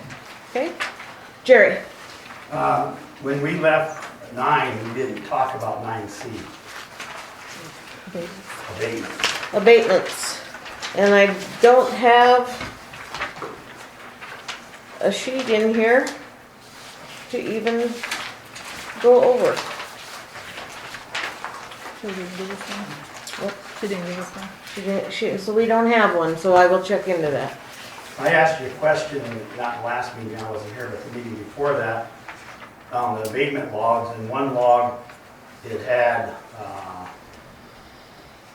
properties on it, and then the next log, property was removed. I asked you to check into that, and I was wondering why that was removed when the abatement was not taken care of. I think it was taken care of. No, it's taken care of 2 weeks after that, and if you've gone over and inspect, it is not done yet. They mowed the whole area, but they did not do everything that it should have been done within that first 20 feet. It should be clean from the side of the road to the property boundary to 20 feet out, along the whole property, and it's not. Okay? And it still isn't? Okay. All right, I will check into that. Thank you for bringing it to our attention. And then one, Yep. I got a call from my neighbor the other day, the property we talked about in lots 23 and 24 over Walter Street. And he said, "Hey, Jerry, thanks for mowing my lot." And I said, "Well, I didn't mow your lot." I said, "I seen Mr. Ferguson mowing that lot, but I've never seen that lot on the abatement list." And I asked him if he ever got a letter. I asked him if he ever got a letter or anything from the town, and he says he hasn't. Now, he's the new owner of it. I don't know if they sent letters out and they went back to Preston or something like that, but he's totally unaware of any letters coming his way. I believe that was done personally. So. Okay? Anything else? No. Okay. Did you have? No? Okay. All right. Over here. Public Works. That's you, Chuck. How's it going? Quite a week. I know. Um, First street lights, that is kind of ongoing. We've got some power cables that were cut during Midco and Mount Rushmore Telephone Okay, in some of the backyards. I explained before our last meeting that those are wired directly into the transformers, so REA needs, they've been down and disconnected those so that we can make the repairs. There actually was one more that they had to disconnect that they didn't know about, and we've gotten a complaint on within McDermott Street, that there's a couple lights out there. I think they hit them both at the time that they were working around the transformer. So okay, we've been, it hasn't been real high on the priority list. I mean, we've had so much going on that we're working on it, but it hasn't gotten done completely at this Okay. point. Okay, that's, I think most of the street lights, the major lights, I haven't seen anything south. These are just PAL lights that we're dealing with in that area. okay, So that's progressing. I mean, with, in view of what all else has went on, it just hasn't gotten done. Streets, next week is gravel coming in to start working on these areas that are torn and washed out. okay, I had discussed Anthony a little bit about Tower Hill, and we didn't really come to any agreement there what he thought should happen. It's pretty well stated in the agreement what needs to be done. However, having a conversation with Mr. Short that he's not going to hold still for just graveling it. He wants to cut down and some heavy rock put in for a base, and that's going to be an added expense, you know, to take it down. we'll have to look at the contract and see exactly what it says, but also, don't we need to wait to do that until after we, Well, we got some issues with that water line, and that's all kind of comes into play with the improvements that are going to be done on Tower Hill. yeah, And I also had met with the drillers up there, and I thought probably that Anthony was going to expound on that a little bit about how time consuming it's been for everything that's going on. I made 3 trips to Apple Springs and measurements and one thing other at Sturgis. mm-hmm, And the lagoon situation, we're still working on that. You know, there, as a matter of fact, today, and look at the outlet that's going through that last manhole mm-hmm, and stuff. It's has to be flushed out, cleaned out. There's still mud and stuff in there from the flood. okay, So that line is completely full of mud. Finally got the part for the back truck. good, good, We can suck some of that stuff out and actually use it to flush what has to be done there. On the water side, he kind of touched on that a little bit, what's going on the hill. We had a pretty fair leak on lot 7, rough court, and that still has not been completed. It was very, very muddy, so we had to back off the wet stuff, bring dry in, and there's a connection there that still has to be made on the trailer that is vacant. So everybody was out of water temporarily, but we'll have to shut it down again for half an hour or so to make that connection and put that back in there, so. Sewer, well, Saturday morning, we pulled pump one, it was blocked. Linda came down and took pictures and one thing and another of that whole situation. It actually went down Friday night, and then we jumped on it Saturday morning early and pulled it and got it fixed and put it back in. Same thing. The only thing that we haven't touched is bed and breakfast that's on Ferguson Street. And there's quite a turnover there. So I'm suggesting to the owner that they put some signs in the bathroom and in the house, because we got different people as they rent it. They're not aware of the situation, so without signing in that house, and kind of coincides with when we have trouble. The renters are there. So that's, And what did they say? Would they be willing to put those signs up? I did not have the conversation with the actual owner of the building. I do have her phone number, and I can call her tomorrow, and I'm sure Coming up. she'll be fine. And obviously, you know, it's gonna get split just like it did before. There's 36 people there, so I mean, the amount of the repair is split up that many times, so it isn't very significant. I mean, it winds up to be $15, $20 on their bill when you split it up that many ways, you know, but it still has to be a recoverable expense, you know, I mean, it's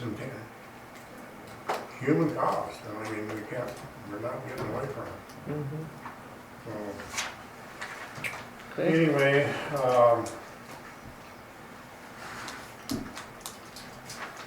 Labor Day, we had an issue on Fairgrounds Place, and so I called Rapid Rooter, and they came down, and they've got a small trailer mounted jetter. They got through and relieved the big backup, but they tried to go back through there again, they couldn't get through from either direction. So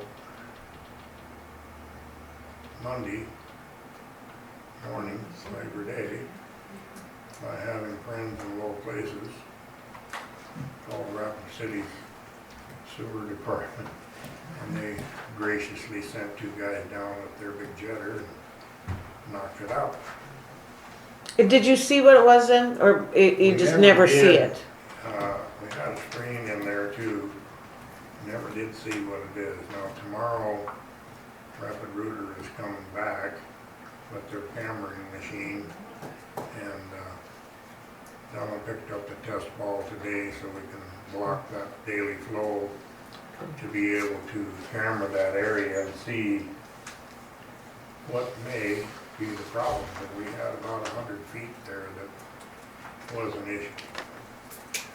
And of course, you were the first one to bring up the situation. Did that get cameraed and jetted back during the big deal? And no, it did not, because that is exceptionally good pipe in that area. And so consequently, with the footage that we signed the contract for, and time, money, and the footage, that area did not get done. Okay. So, Now it will be done. well, we're gonna camera that specific area anyway. What is the grade of the fall in that area? Is there not much, or? Well, I'm thinking that that stuff's all at about 0.5%. Okay. Which is fairly minimal. Now, when 61, when they put that in to make it go to the lagoon, as we get to Fairgrounds Place at that point, that sewer line's on top of the ground. So they were working with very minimal fall to get that deep enough in this area. There's places here where the sewer's 10, 12 feet deep, 14 feet. So back in that era, you know, they have the equipment to get that thing close is, you know. So it's pretty much, when you look at the flow, I mean, it rips right along. You know, it isn't just kind of lazily going, you know, when you get into the area. And that area there, I'd say if it was at 0.5%, that's probably, there is some that's laid less, and they're called forced mains.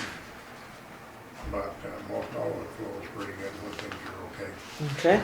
So tomorrow we'll have, you know, some actual visual inspection of what went on there and try to figure out what happened. Yep. Okay, thank you. Kathy, excuse me, Kathy's got a question, Chuck. Chuck had given a little bit of an update on the gravel on Tower Road. And I'm just wondering, is anybody communicating what you guys are doing, why you're holding off with Shorbs, or are you just? Chuck has had talks with him, and I'm gonna call him Yeah. this week and tell him that that with all the projects coming up, that Yeah. maybe just some gravel right now will hold them through until the projects are done. And I will Yeah. talk to. Yeah, because Mr. a Short. little communication goes a long ways. Yep.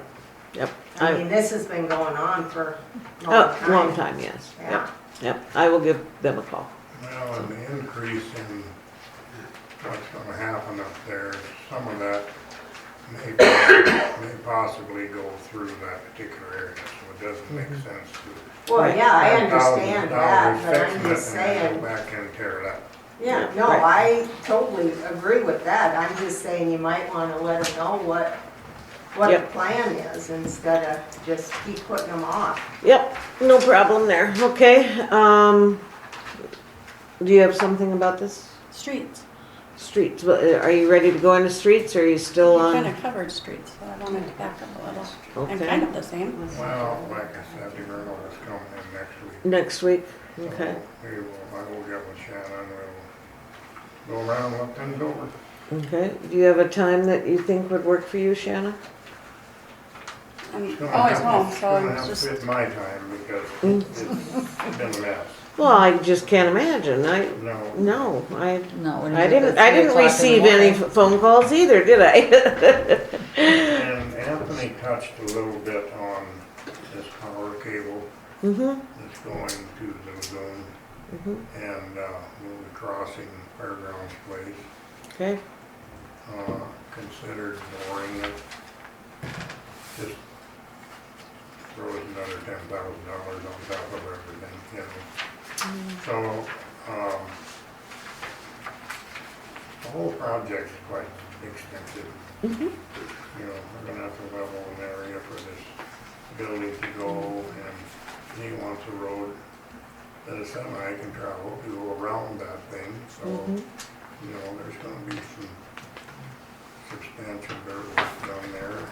And we actually were there today working on the lower end of that trough and one thing and another, and of course the weeds are this side. That's where we encountered a little mess of rattlesnakes and one thing and another, so that pipe is full of, Did you relocate them?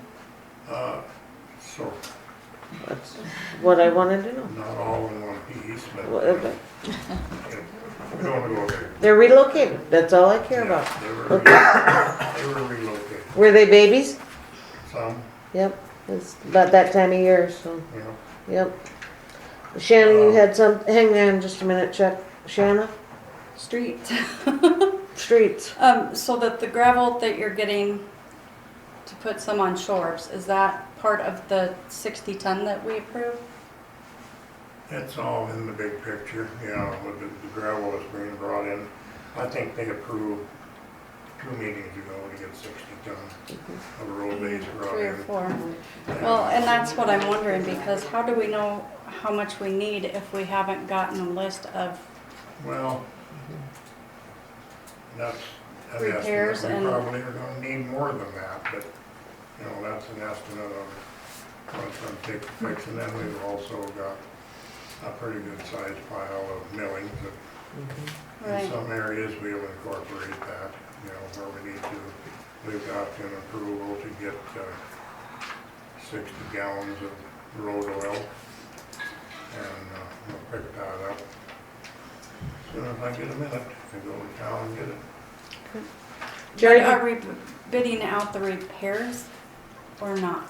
Does Chuck have the contract to do the street repairs? yes, he does, but we will go through with him, you will. I just don't wanna over purchase. I know we approved the 60 ton and I just wanna see what we actually need so we're not stockpiling too much that grows It won't weeds go to and waste, believe whatnot. me. I appreciate that, I think we're okay on it, we approved it already Yes, we did. and we'll I just We'll kinda get- want we'll to get compare a- what we're doing. Yep. So if he has a contract for repairs, we don't need to. we still need to go through and, Well, yeah, but yes.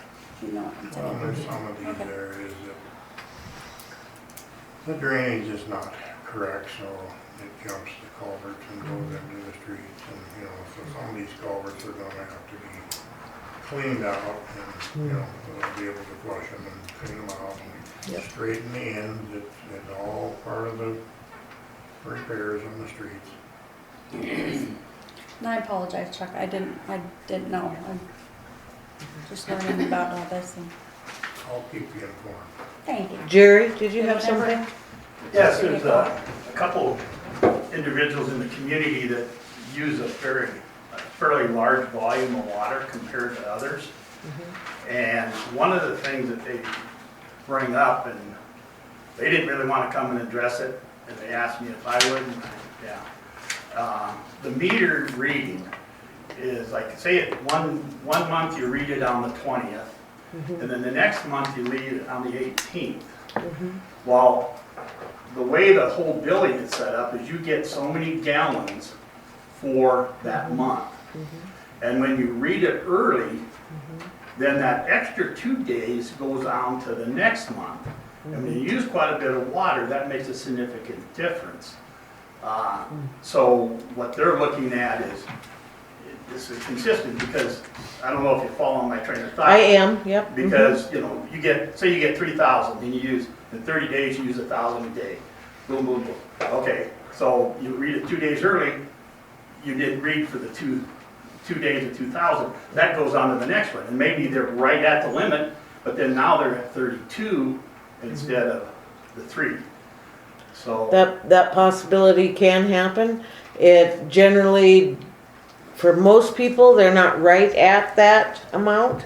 So there's few people that does not affect at all. And in some cases, it saves people money by having it go the other way too. And the ordinance says that it's near the 20th, and so it's it has to do with weather. One, it has to do with time availability, and when we get the new metering system, which it was budgeted in, that'll be a done deal. So it'll just have to be dealt with until that time. They just asked me to bring it up, and I did. Thank you. Okay, Shanna? In the past, we just had them bring their water bills up or come into the office. They can look at the usages and say, okay, yeah, you know, we can move this around it. There's a spreadsheet for it and give them a deduction of the, what is it now per extra 1,000? I don't even recall, but they can adjust it right there in the office. That's how we've dealt with it in the past. They're only looking at $3 a thousand, so. Yeah. It's not. Well, when you're a business, it does make a difference though. I Yeah, if mean, you're in the you tens know. of thousands, Yeah. it could, so. Yeah. In those cases, we just had them come in the office and, you know, do a usage report and make adjustments. Well, that's good to know. I didn't know you could do that. Deb? Just to change the subject back on this streets on the corner. Chuck, is one of the lights that are out, is that on the corner of Whitney over there by the highway? The highway one, Chuck. Yeah, It is out. it is out. Mhm. It's hard to see if you're It is, coming from the down. south. Sometimes they look like Going they're into out town. and then you get up to them. Well, it's and the look. very end down there, the way Something, yeah. the way the shroud is on that, when you're coming down the highway, it looks like that very end light is out. When you drive under it, it is on. No, it That's isn't. not. This one is out, it's on the corner It's- of Whitney and 79. Mhm. I hadn't noticed it. It's been out for a few days now. Okay. I noticed it also. We usually do our drive around after the board meeting. After the board meeting? Yeah. Oh, that's a good time to do it. Okay. We're getting weaker and weaker and finally went up. I usually flag them when I see them, but I Okay. know which one they Yep, that one's out. Dan? And I don't have a problem putting a comprehensive plan together on the streets Mhm. for all the years that I did it, to put a number to everything that needs to be. There's a lot of them areas that, where Chuck's talking about putting gravel, that should have millings put back in instead with the pile we have down there that would stop a lot of them problems. And as far as going through the rest of it, I've always said that it's not a problem to individualize the streets and say what needs to be done and put a number to how much time it's gonna be spent on them streets. And I would be more than happy to volunteer my time to do that. Well, I wouldn't mind that you do that and write it down, and if you wanna deliver it to the office, we'll make sure Chuck gets it, and then he can compare your thoughts to his, and we'll make some decisions. Well, is Shanna in charge of streets? Yeah, yes, she is. I'd You can like get it to give Shanna. and Get go it to over Shanna. with her That then. would be fine. And then if the board feels at some time that it's Mm-hmm. worthy to allow me to volunteer my time, I'm not objective to volunteer my time to help work on the streets for nothing, like I did before. Thank you, Dan. Thank you. We appreciate are. that. Dan. We discussed the millings before you came So, okay, what else, Chuck? in. I think that's it, I don't know. That's it. I do have a question where you are concerned. The smoke test for Connie's area, what is going on there? Anthony actually and I talked about that a little bit a couple of days ago. Okay. The stacks have not been extended, I mean. Okay. We'll, the guy that actually does that had an operation, so he was talking about sending somebody else, but Anthony said that, he had access, or we could get one. They're not really that expensive. He kinda indicated that we should have one to do the manholes and stuff, you know, just periodically, just, it's amazing what Makes happens. sense. It's amazing what happens when they do those smoke tests. I mean, a few years ago, we had it down and there was smoke coming out of the ground. So you don't have a date from this guy I do yet? not right now. You do not? But it's on the list. Okay. Jerry? Yes, one of the things when you get ready to do smoke testing is you gotta make sure you contact every house that's in that He area. knows that. Because if they have a dry pea trap, they're gonna come in, so you need to notify them. You know, I cambered thousands and thousands of feet of Yep. stuff out at the base, and they were having a big retirement for this one Uh-oh. colonel that was made general, was gonna make That doesn't general. sound fun. And I smoked the whole, arena, the whole hangar, so. Okay. What a bummer. Yeah, he knows that, and we'll handle that, thank you. Connie, any? I'll discuss my part of that at citizens input, because it might take me more than 3 minutes. Have you noticed it lately? No. I have not either. Well, that's a good thing anyway. So what changed? Yeah, I don't know, but are you going to extend your pipes? No, I'm not. You're not going to do that at, okay, all I right. haven't I've had it the smell either. inspected. You haven't had it, No, but every time Connie does, I do as well, and right. Chuck too I opened think up once I the, read my stuff at Citizens Input, it'll maybe kind of put things into perspective. Okay, thank you. Jerry? Just one other thing, Chuck talked about getting his back truck up and operational. I think that'll be good. I mean, it'll work for down there what he's talking about. He was talking about some of the culverts that might need to be redone. But going back and thinking on his contract, I don't think the back truck and the hourly rate was on his contract. So We'll have to get that You might done. want to look at that and modify that. So when he uses it, he'll Yep. get paid for what he needs to have. Thank you. Chuck? It's been added on the list 2 months ago. Okay, thank you. So you're done for tonight? Thank you for all your hard work. I'd like to touch a little on the not putting the vents on and stuff.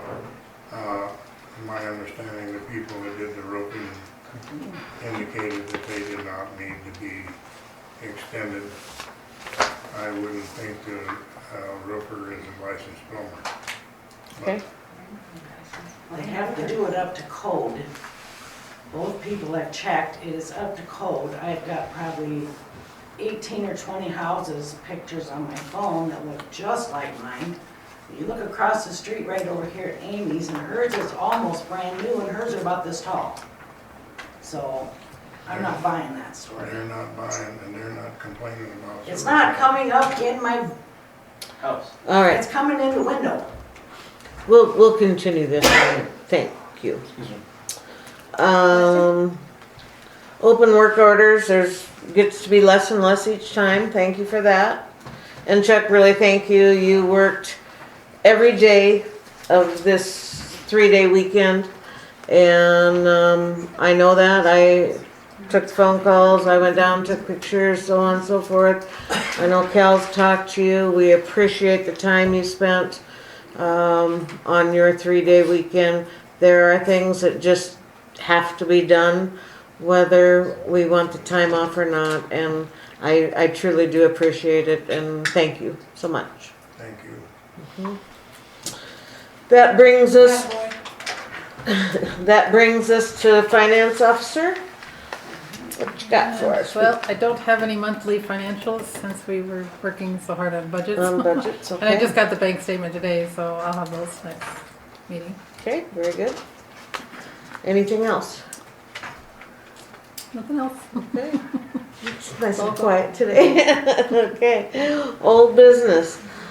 Now the update on the gravel on Tower Road, we've already discussed that. I will call Wade and Bridget, myself. That brings us to the 2024 Christmas Parade. And that was a motion to approve Highway 40 on December 14th to be closed from approximately 6 to 7. And we have it here, and the engineer signed off on it. So DOT DOT did fill out that bottom portion, Yep. so they're just asking that, just like they did for the fair, that they have their flaggers there and that the town approves it. Okay. Do I have a motion to approve? I make a motion, we approve that for December 14th. Okay, motion's made by Donna. Do I have a second? sure. Shanna seconds that motion. Any discussion? Town wanna do a vote? Does the town want to do a float? The town probably should do a float. We already discussed that. You weren't Sorry. here that night, no. And Kel didn't like the idea. No, Cal just didn't Just want to didn't wanna be, do the work? he didn't want to be president, or Santa Claus. I think that's how that I was. think you guys are trying to make me one of the elves. Oh, Yeah, you got a rosy cheeked Santa. Uh-huh. Beard's working.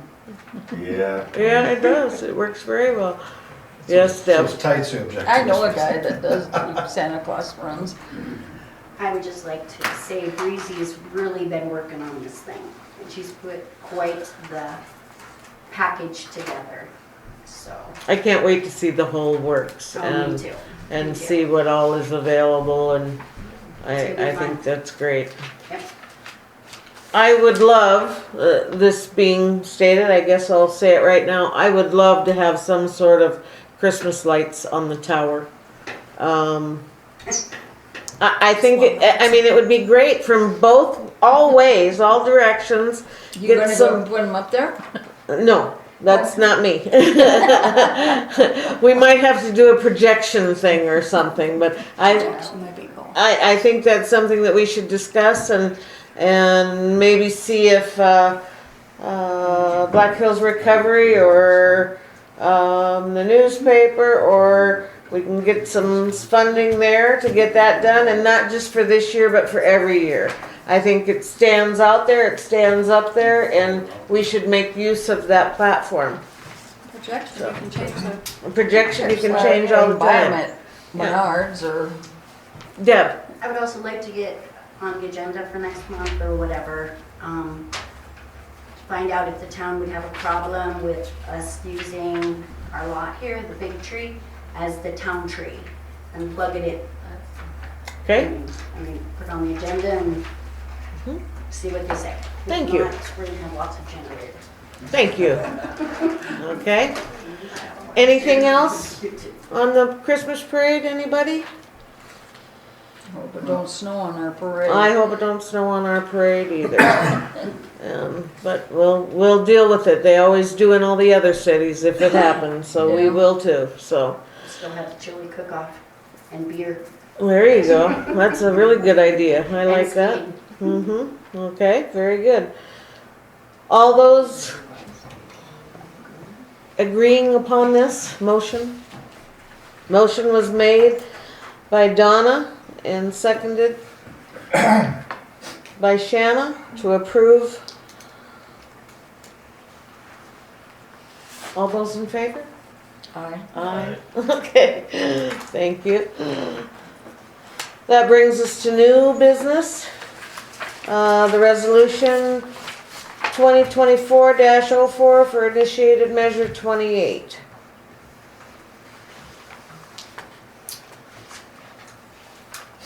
Does it have to be read in entirety? No. No. It has to be printed in the minutes. It just has to be printed, In its okay. entirety. So, By title. by title, I read the title. This, for those of you that do not know what this is about, it is, the on the general election ballot where, they will remove the food tax. And that is not, anything that the municipal league wants. It will be horrible for all small cities in South Dakota, not just ours. Ours alone is about a $50,000 reduction if it passes. It'll be a $50,000 reduction to the city's funding. I realize that we all think that that's a wonderful thing, but I can almost assure you that if that is taken off, in a few years, a state property tax will go on. It almost always does in almost every state when that happens. I personally believe that sales tax is one of the fairest taxes there is. Everybody gets the same. What you buy, if you buy a steak, you pay the same amount of tax as I do when I buy a steak. And I think it would be hard. It would be very hard for our city, but very hard for the state of South Dakota, seeing as how the majority of our towns are second-class and third-class municipalities. And so we have put a resolution together in support of voting that down, that initiative down in November when we vote. It's mostly to inform people, if they read the paper, to read this and, Yes. just don't automatically vote, oh yes, get rid of a tax, Right. Know what your trade-off is, Your trade, basically. exactly. Dan? At the fair, I talked to Lieutenant Governor Rhodes down there, and the biggest thing is him and Christie had put a bill together for this. And if they had followed their bill, there would have been a fairness in that bill that would not have directed it to hurt the smaller municipalities. When the ball got picked up by the others and rode through the legislation as what it has, it's going to hurt every community in South Dakota. And he said, that is the problem, is they would not follow the footprint that was already laid out there. And so getting that word out is so huge to let people know, vote against it. Because it's the worst thing that could ever happen to South Dakota. Thank you, Dan. Any other comments on that? Can it be put in the newsletter? Yes. Could you get that in the That would news? be political. Oh, okay. Yeah. Okay. Did we make a motion on that? Do we need to? I don't think it's clear. Okay. B, the first reading of the budget.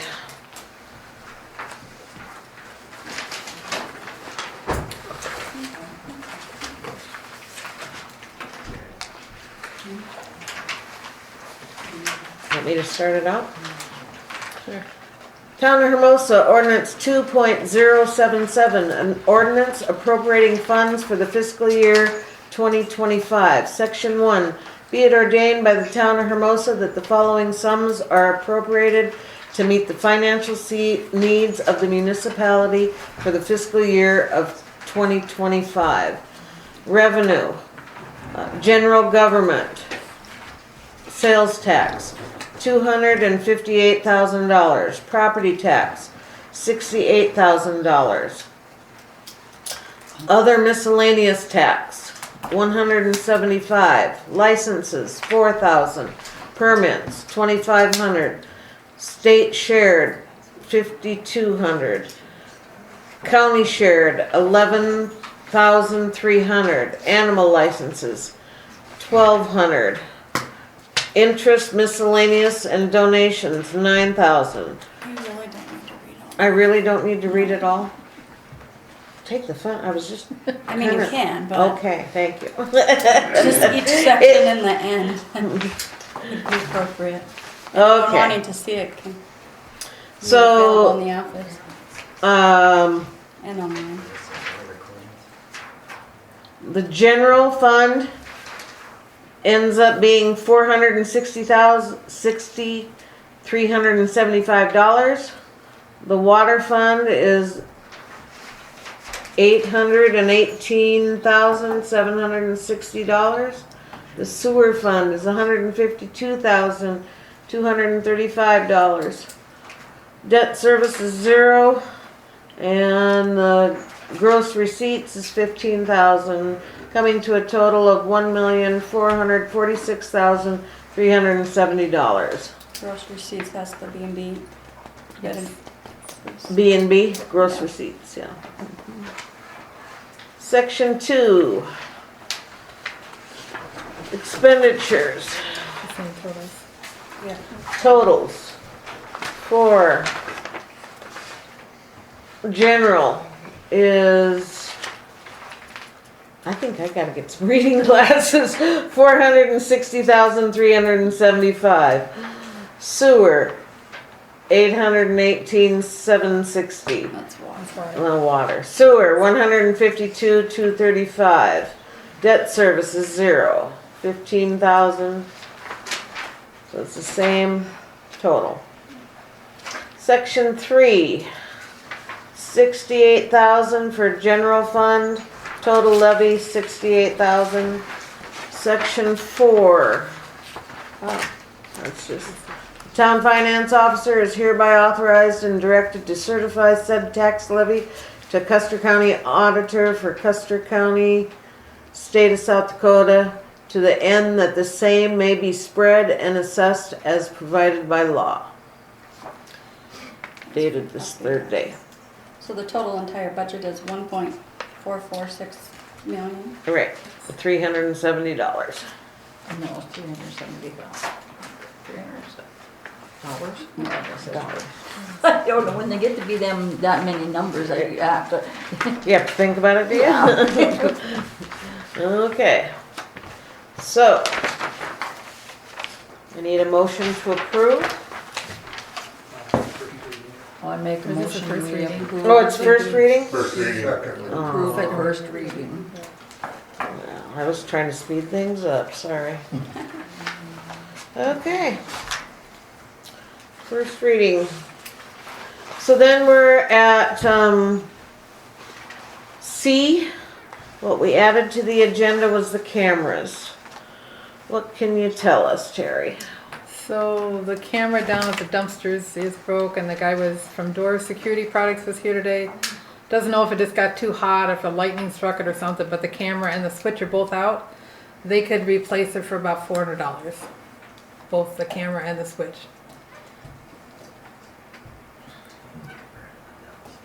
It doesn't sound like too bad. No, I didn't think. I mean, And they're the ones that do our cameras, and Yeah. they've done them all. So. I can see Cal's mind is turning here. Yeah, I don't know, I mean, How long did they keep our feed for? Is it on their servers, our servers? No, it's Joe can go back and look. I'm not sure how far. It's not a.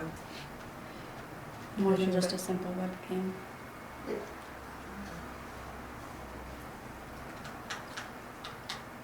A motion to approve this? yeah, I'll make a motion to approve $400 to fix the camera. Okay, do I have a second? I'll second it.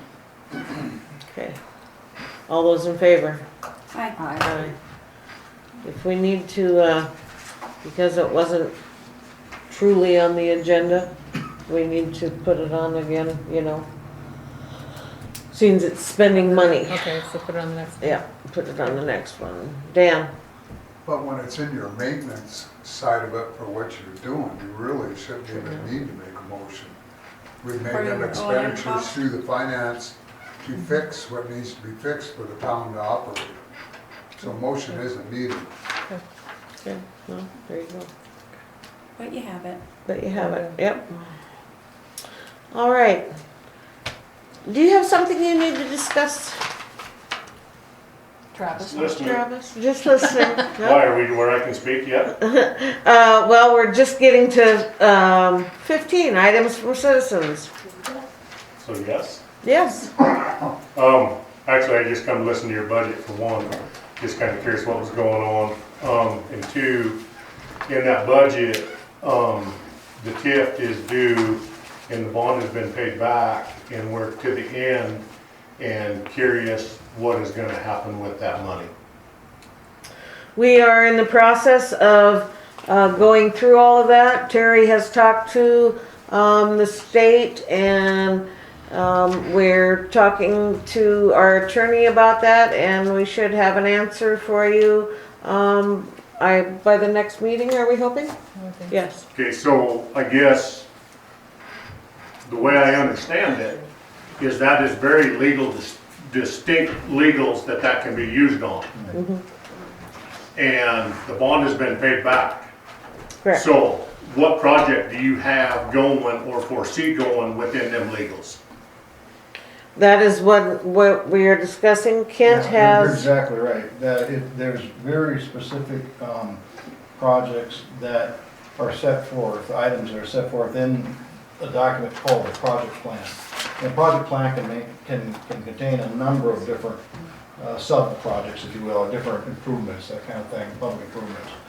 So I'm going to review the project plan, the most recent aspect, or the most recent amendments to the project plan, which I believe were back in '07 or '08, originally started in '05. Yep. And so you're right, next year it expires, 20 years. And there is a reserve now built in that special fund. And we're going to review the project plan to determine what other items were proposed in that project plan, and do they have application and a need today to still be funded, that money can be utilized. That's, you know, and if push came to shove on it too, there are statutory provisions that allow it to be amended even at this very late stage of the TIF itself. But I guess what I'm curious about is there hasn't been anything else or anything that has been brought to my attention within these legals to proceed on with. Like that I know said, about. we will be researching that and we should have the answers by next meeting. Travis. Okay, but, like I said, I'm just curious, I mean, I pay my taxes, part of my taxes have went to this TIF, and obviously, there's entities out there that now that it is over, need to get that money back in whatever's coming down the pike. I could care less if there's a new TIF road out for whatever project's coming up. I just, this one is to expire. And I remember when it all started because there was a pile of blue pipe that set up at the truck stop for a very long time. Very long time. So, we are to the end, and I know there's a sizable amount in there.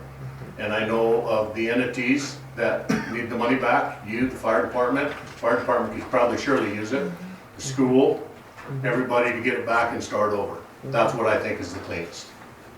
Thank you. Anyway, that's why I'm here. I just curious if that's in the budget, if, however you had that wrote into all of that. Right. Did you know that the pipe actually went to the golf course in Custer?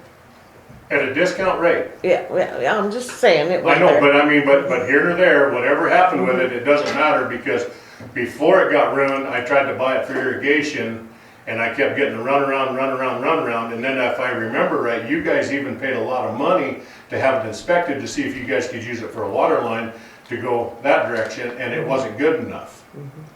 Or maybe it was in borderline. We didn't want to take a chance. And next thing I know, it was getting loaded on gooseneck trailers and getting hauled out of here quicker than I could find anybody where it was going because I just wanted a trailer load of it. Yep, I know. So, I remember when that was happening. I went down there myself, so. Jerry? Yes, and I talked also with Terry on this issue. I've talked with the equalization at the county, and I've talked with Lindy at the state level.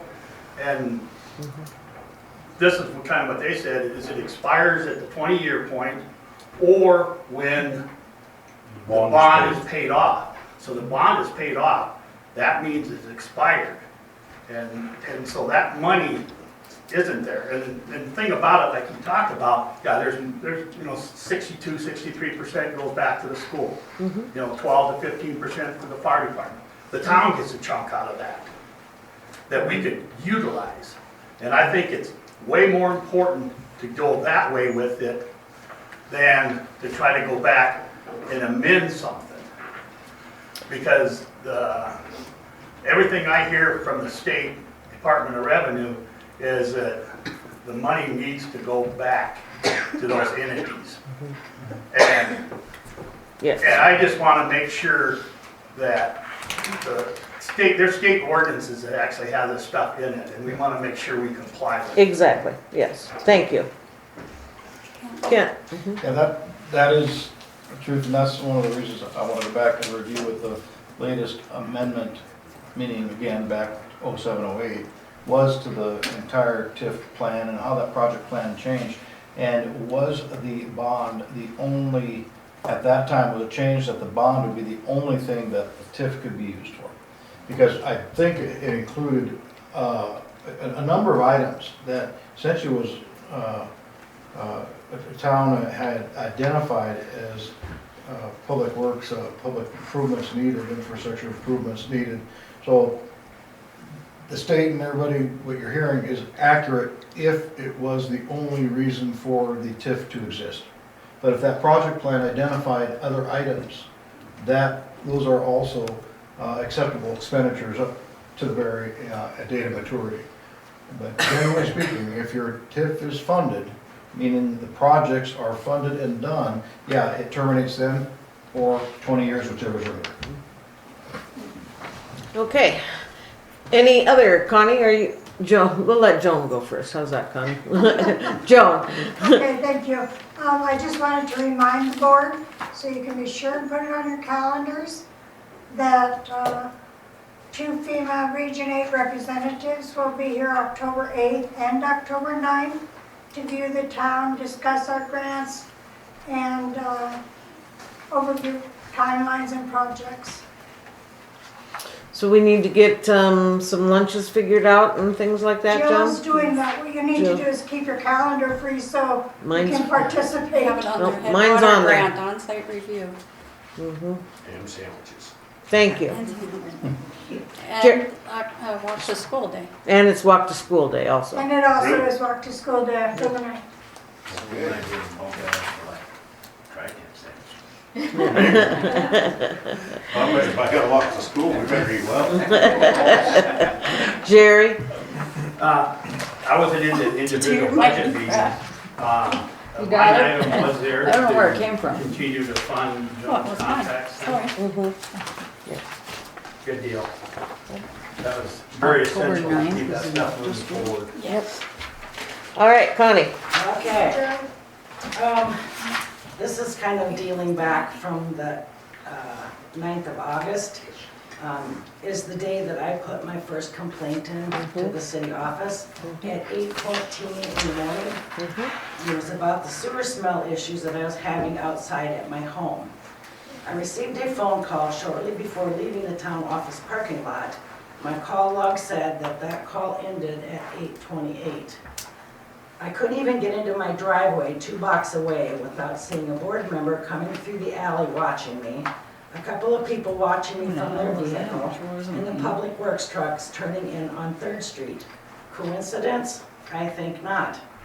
This tells me someone wasted no time picking up the phone and alerting several people of my complaint.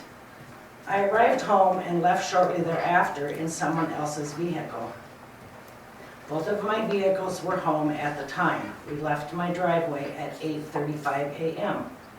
At 8:39 a.m., my camera system alerted me that someone was on my property 4 minutes after I left my home. Coincidence? I think not. Approximately 5 years ago, when I started coming to these meetings, I spoke then about harassment issues. I stated that we live in the 21st century and that people need to be careful, as you never know when you may be caught on camera, video, or a cell phone. So just because I turned in a complaint for documentation to protect myself, my health, and my property from the sewer gases or possible future issues, the shenanigans have once again began.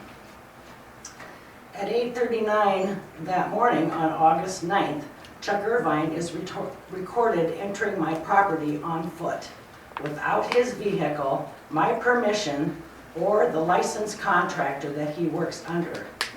It was obvious he knew I was not home. Mr. Irvine is very lucky I didn't press charges and have him arrested.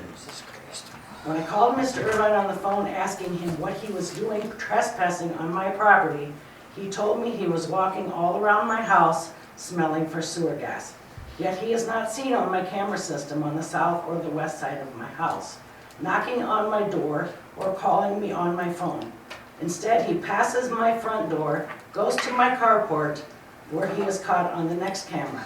He then enters into my dog's yard, where he jumps the fence and returns coming back on the east side of the fence on the Hallsworth property.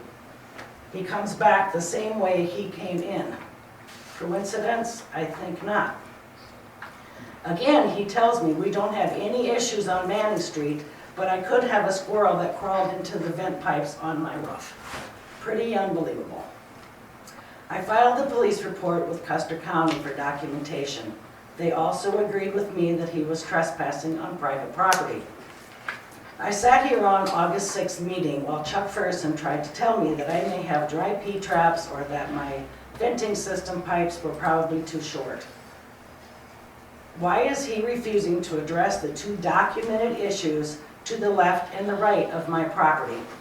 Professionals have inspected my roof and stated that my vents are up to code. Drive through town and look at all the other homes like mine. Some brand new look just like mine. But now apparently I have a squirrel in my venting system. How many times do I have to tell the man that the sewer smell came in my bedroom window and it is in the outside air? Each time it rains, that ground gets wet and the stench is horrible. So to make the picture clear, we have documentation and a recording from Chuck Ferguson that Linda has a collapsed sewer tap at the lateral to the sewer main. He recommends that she call Roto-Rooter, have it dug up, and get it fixed. We have Joan, who has an active work order for her sewer leak. Her sewer leak, she claims at the meeting I did attend, and it is recorded, was typed wrong, and it should have read May 9th, 2022. That is 2 years. 2 years and 4 months that sewer has been leaking into the surrounding environment. Both individuals live on Manning Street and are approximately 30 feet from my home. Again, I am told there's no issues on Manning Street, yet both properties are refusing to fix their sewer issues. Why is the Public Works Director not addressing these issues? Instead, he is talking behind my back at the last meeting that I did not attend, stated that he spoke to me and I agreed to fix my roof vents and it would be a $20 fix. That is a lie. He never spoke to me at all. That was the cause of my second complaint I put in. He knows exactly what is causing the sewer smells in the neighborhood. Why is he choosing to look the other way? Shanna, a board member, is on the first recording agreeing with me that she also has sewer gas smells at her home. I spoke with Ralph and Cody Lazan and Deb Bouchard. They too are having sewer gas smells. Deb spoke with Randy Collins. He too has been smelling the sewer gas. My other neighbor Shannon came over to visit on my front lawn the other day and commented on the sewer smell coming out of the north breeze and how horrible it was. With the two major issues and now neighbors, we are up to 7 properties within a block that are having sewer gas and smell issues on Manning Street. But somehow I am being blamed that my property is somehow causing the sewer gases in the atmosphere and blowing in my bedroom window. Coincidence? I think not. Could I be wrong? Yes, I perhaps could be wrong. A family of squirrels may have decided to each crawl down into 7 different residential venting systems and wreak havoc on Manning Street.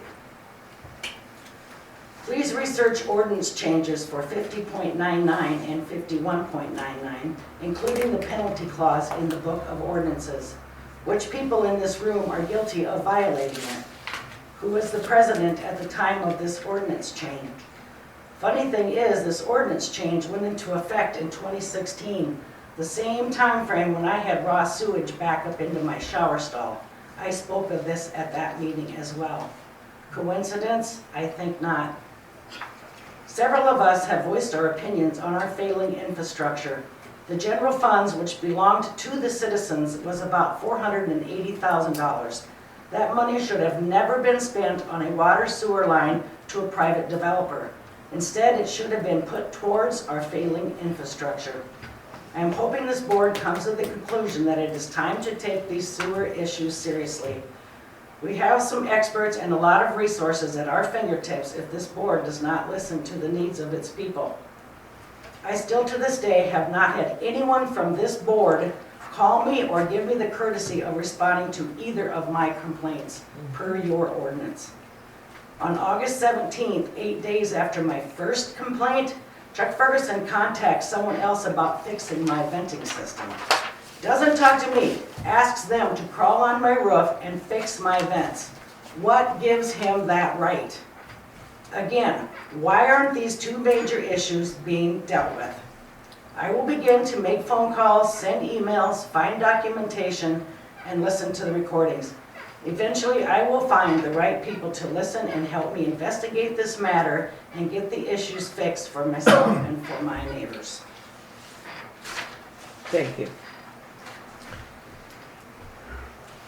Connie, I don't have a problem. My sewer runs. Chuck? Do My you sit here and lie, or do I need to play the recording? Why is he telling me that you do? I know, he has told me I do too. Oh, but you're I don't have smarter any, than the public works guy? Apparently, This is I don't know. going no place. it is going no place. What I'm telling you is that my sewer runs. I don't have a problem. I don't have any smell other There's than, problems on Manning Street. Where it's all coming from, I don't know, but it's not my house, and 7 of us are all having issues, so. okay, thank you. Joan, did you have something? Oh, yes, I've had a work order in, she's absolutely correct about that. And it's definitely the town's problem, not mine. It's on the main. The bolts, Then why isn't our public works director fixing it? I don't know, but it is Okay. a work order. It's not my personal repair. So we've had a sewer leak for how long on one of our mains and we haven't repaired 2 it? years. 2 years and 4 months. Yes. I think we need to look into that. We will look into that, yeah. I wasn't aware of that. I Deb, smell it, but I didn't know there was. When was the last time anything. camera? just, Do you have that camera? Have you looked at that, Connie? I mean, Well, Chuck said there was nothing on it, but I put it in my complaint where it's Manning Street, it's all kinds of problems on Manning Street. yeah, but I'm just saying it should be on the tape. yeah. Of what the problem is. Right. We will make a point to, watch that. If you can come up and we will do that. Whatever you need. Then maybe if you're gonna do that, I'd like to come up and look at it with everybody. Yeah, we will, make a point of doing that. And I'm all about Anthony smoking the lines on Manning Street, and I want it all the way up. Okay, yep. Oh, I'm glad that was.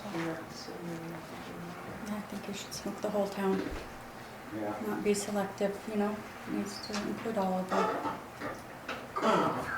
And I don't know where Chuck got that these were put in 1990, whatever, but I have made phone calls and researched, and I'm not finding where any new pipes were put in. Ours are still old clay tile down there. And they're crumbling, they're a mess. I remember. That's a I sewer talked to line? one lady who had to have something dug up. Restaurant. The clay tile had a massive hole in it, and there was a rock stuck in the hole to try to plug the hole, and then it was reburied. So it is clay tile. I don't care when you said it was, but it says 1958 to 1962. And it's been in past recordings that it is impeccable shape for its age. Well, no, it's not. Do you have time on Friday? Yeah.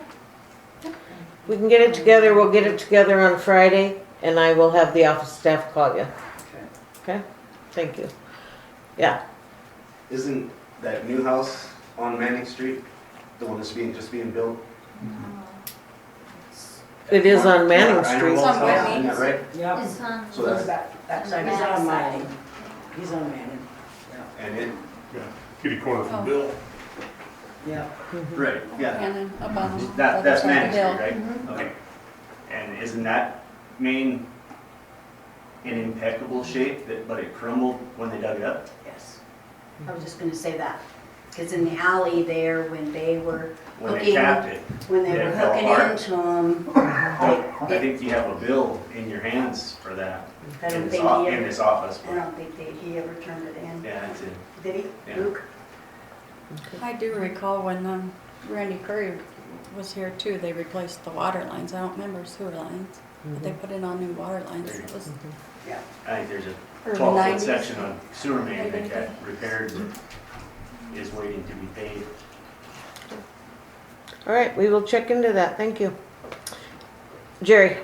We kind of covered the sewer pipe issue part of it, but the other part that she mentioned, and that is, really shows total disrespect from the board to the citizens. Our ordinance states that when someone puts in a complaint, there's a process and there's a timeline that's supposed to be met, and they're supposed to be given. You stuff are back. correct, Jerry. And that has not happened. I see that. It happened when I was on the board. I had a complaint against me, Jill gave it to me, it was from a person against me on my property. And I made sure that within 2 days it got answered. Yep, thank you. You're right, and I apologize. When the first complaint came in, Jerry, we all discussed it and we, at that time, didn't know all this information that Connie just presented. Chuck mentioned they were gonna check this or check that and it was kind of a pending to the next meeting, whatever it was to investigate. Now that we know, we're gonna work on it. All right, anything besides that? Thank you. Yes. Trina? I really wish that we had itemized, detailed reports of Public Works so that we could follow what the hell is going on. What's gone on in the past? What did we pay for exactly? What are we doing now? I mean, I don't mean to be mean about it, but I wouldn't put up with this if it was my house. I would say, give me an itemized bill. And I appreciate Chuck. He's got a very difficult job. He's got a hell of a lot of work on his plate, and I get that. But can we, as a board, require itemized lists so that we can see what we're paying for? Is that too Fulfilling much? the contract? I'm sorry to bring that up. We have but the- It just seems. Thank you. Kathy? Connie brought up in her letter that she read that the Public Works Director outright lied. I'd like to know what's gonna happen with that. That'll all be in the research too. And the fact he says on the recording that he talked to all the neighbors and nobody else is having a problem. That was a lie. I did talk to everybody. Like Ralph and Cody are like, oh, we thought it was just us. They're trying to snake theirs almost daily to try to keep it functioning. So there's some massive issues. And I'm really kind of afraid with Mr. Einwald and they set pressure to all this kind of stuff. We're gonna have a disaster. And it's all gonna come downhill to our block. There's not too much on the backside of your house that has any issues, but when they start adding all these people on and more development, it needs to be dealt with. Okay, thank you. Dan? Good or bad, I mean, everything has been discussed, everything's been brought up. To discuss with Mr. Ferguson whether he was truthful or not is not a point of place right now. And it's something that needs to be stopped until you have time to investigate it.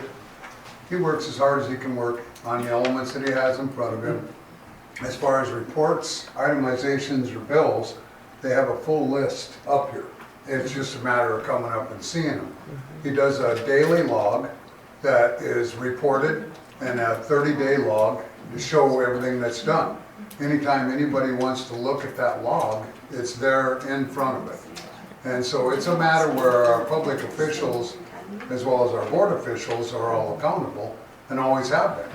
His documentation has to be impeccable on everything he does to be able to go back and justify for what he is doing, billing and setting forth. The only complaints I've ever had is that he's tardy billing sometimes, but that's out of his pocket, and we remind him of that and we move forward. But it's a matter, we need to all remember that too, and go forward with it from that aspect of it. Thank you, Dan. I appreciate the board. I appreciate the hard work that you guys got in front of me because there's a lot of challenges. And so with that being said, we have a lot of expenditures, a lot of things coming forward, a lot of projects that are in front of us. And the projects that we've done in the past were good projects. And there's reasons behind every bit of it. There's an opinion behind everybody of how their feelings are and how they're reacting to their feelings. So there needs to be more brought from both sides of that. But I do thank you too for the consideration of maybe volunteering and helping the town more in these tough times. Thank you all. Thank you. All right, any further input? One more thing. Back in Public Works, when this kind of got brought up too, and you mentioned something about being the roofers not being a licensed plumber.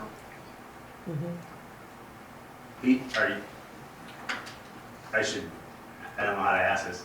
I'll just be blunt. Are you a licensed plumber, Chuck? Yes, You are? not internally, but I do know Okay, that. well, that's okay. Well, let me finish. I do know that those vents are 1.5 inches, and older style trailers were notorious for cutting corners on 2x2 walls and plumbing and that type of thing.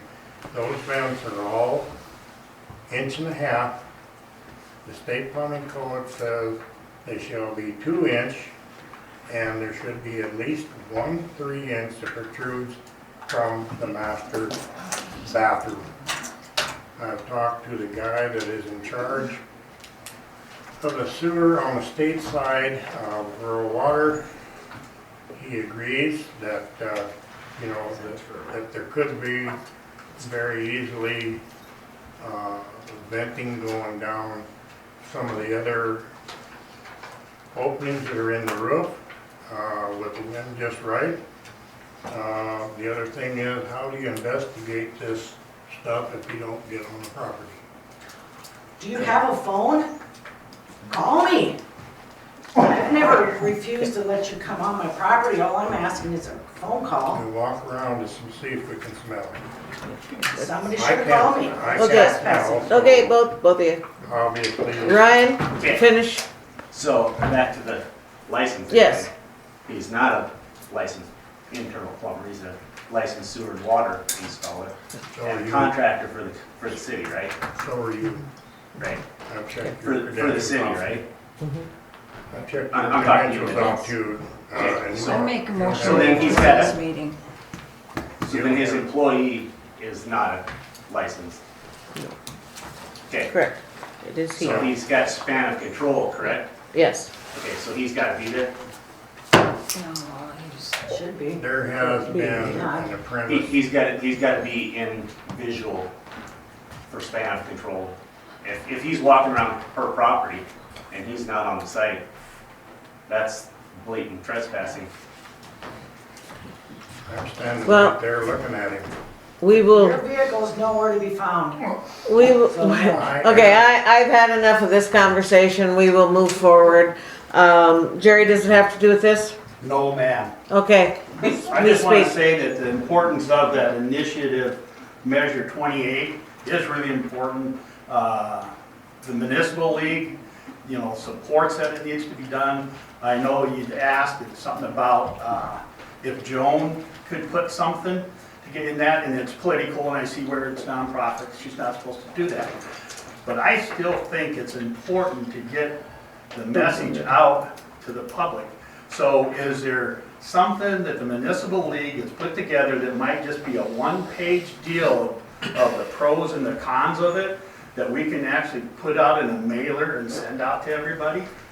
I will have Terry check into that. But I can. She hasn't seen anything like that yet, but we will get that figured out and let you know if we can get it. Go ahead. Does your political void on the newsletter, is that only local politics? It's all of them, State as well? yes. I turned down,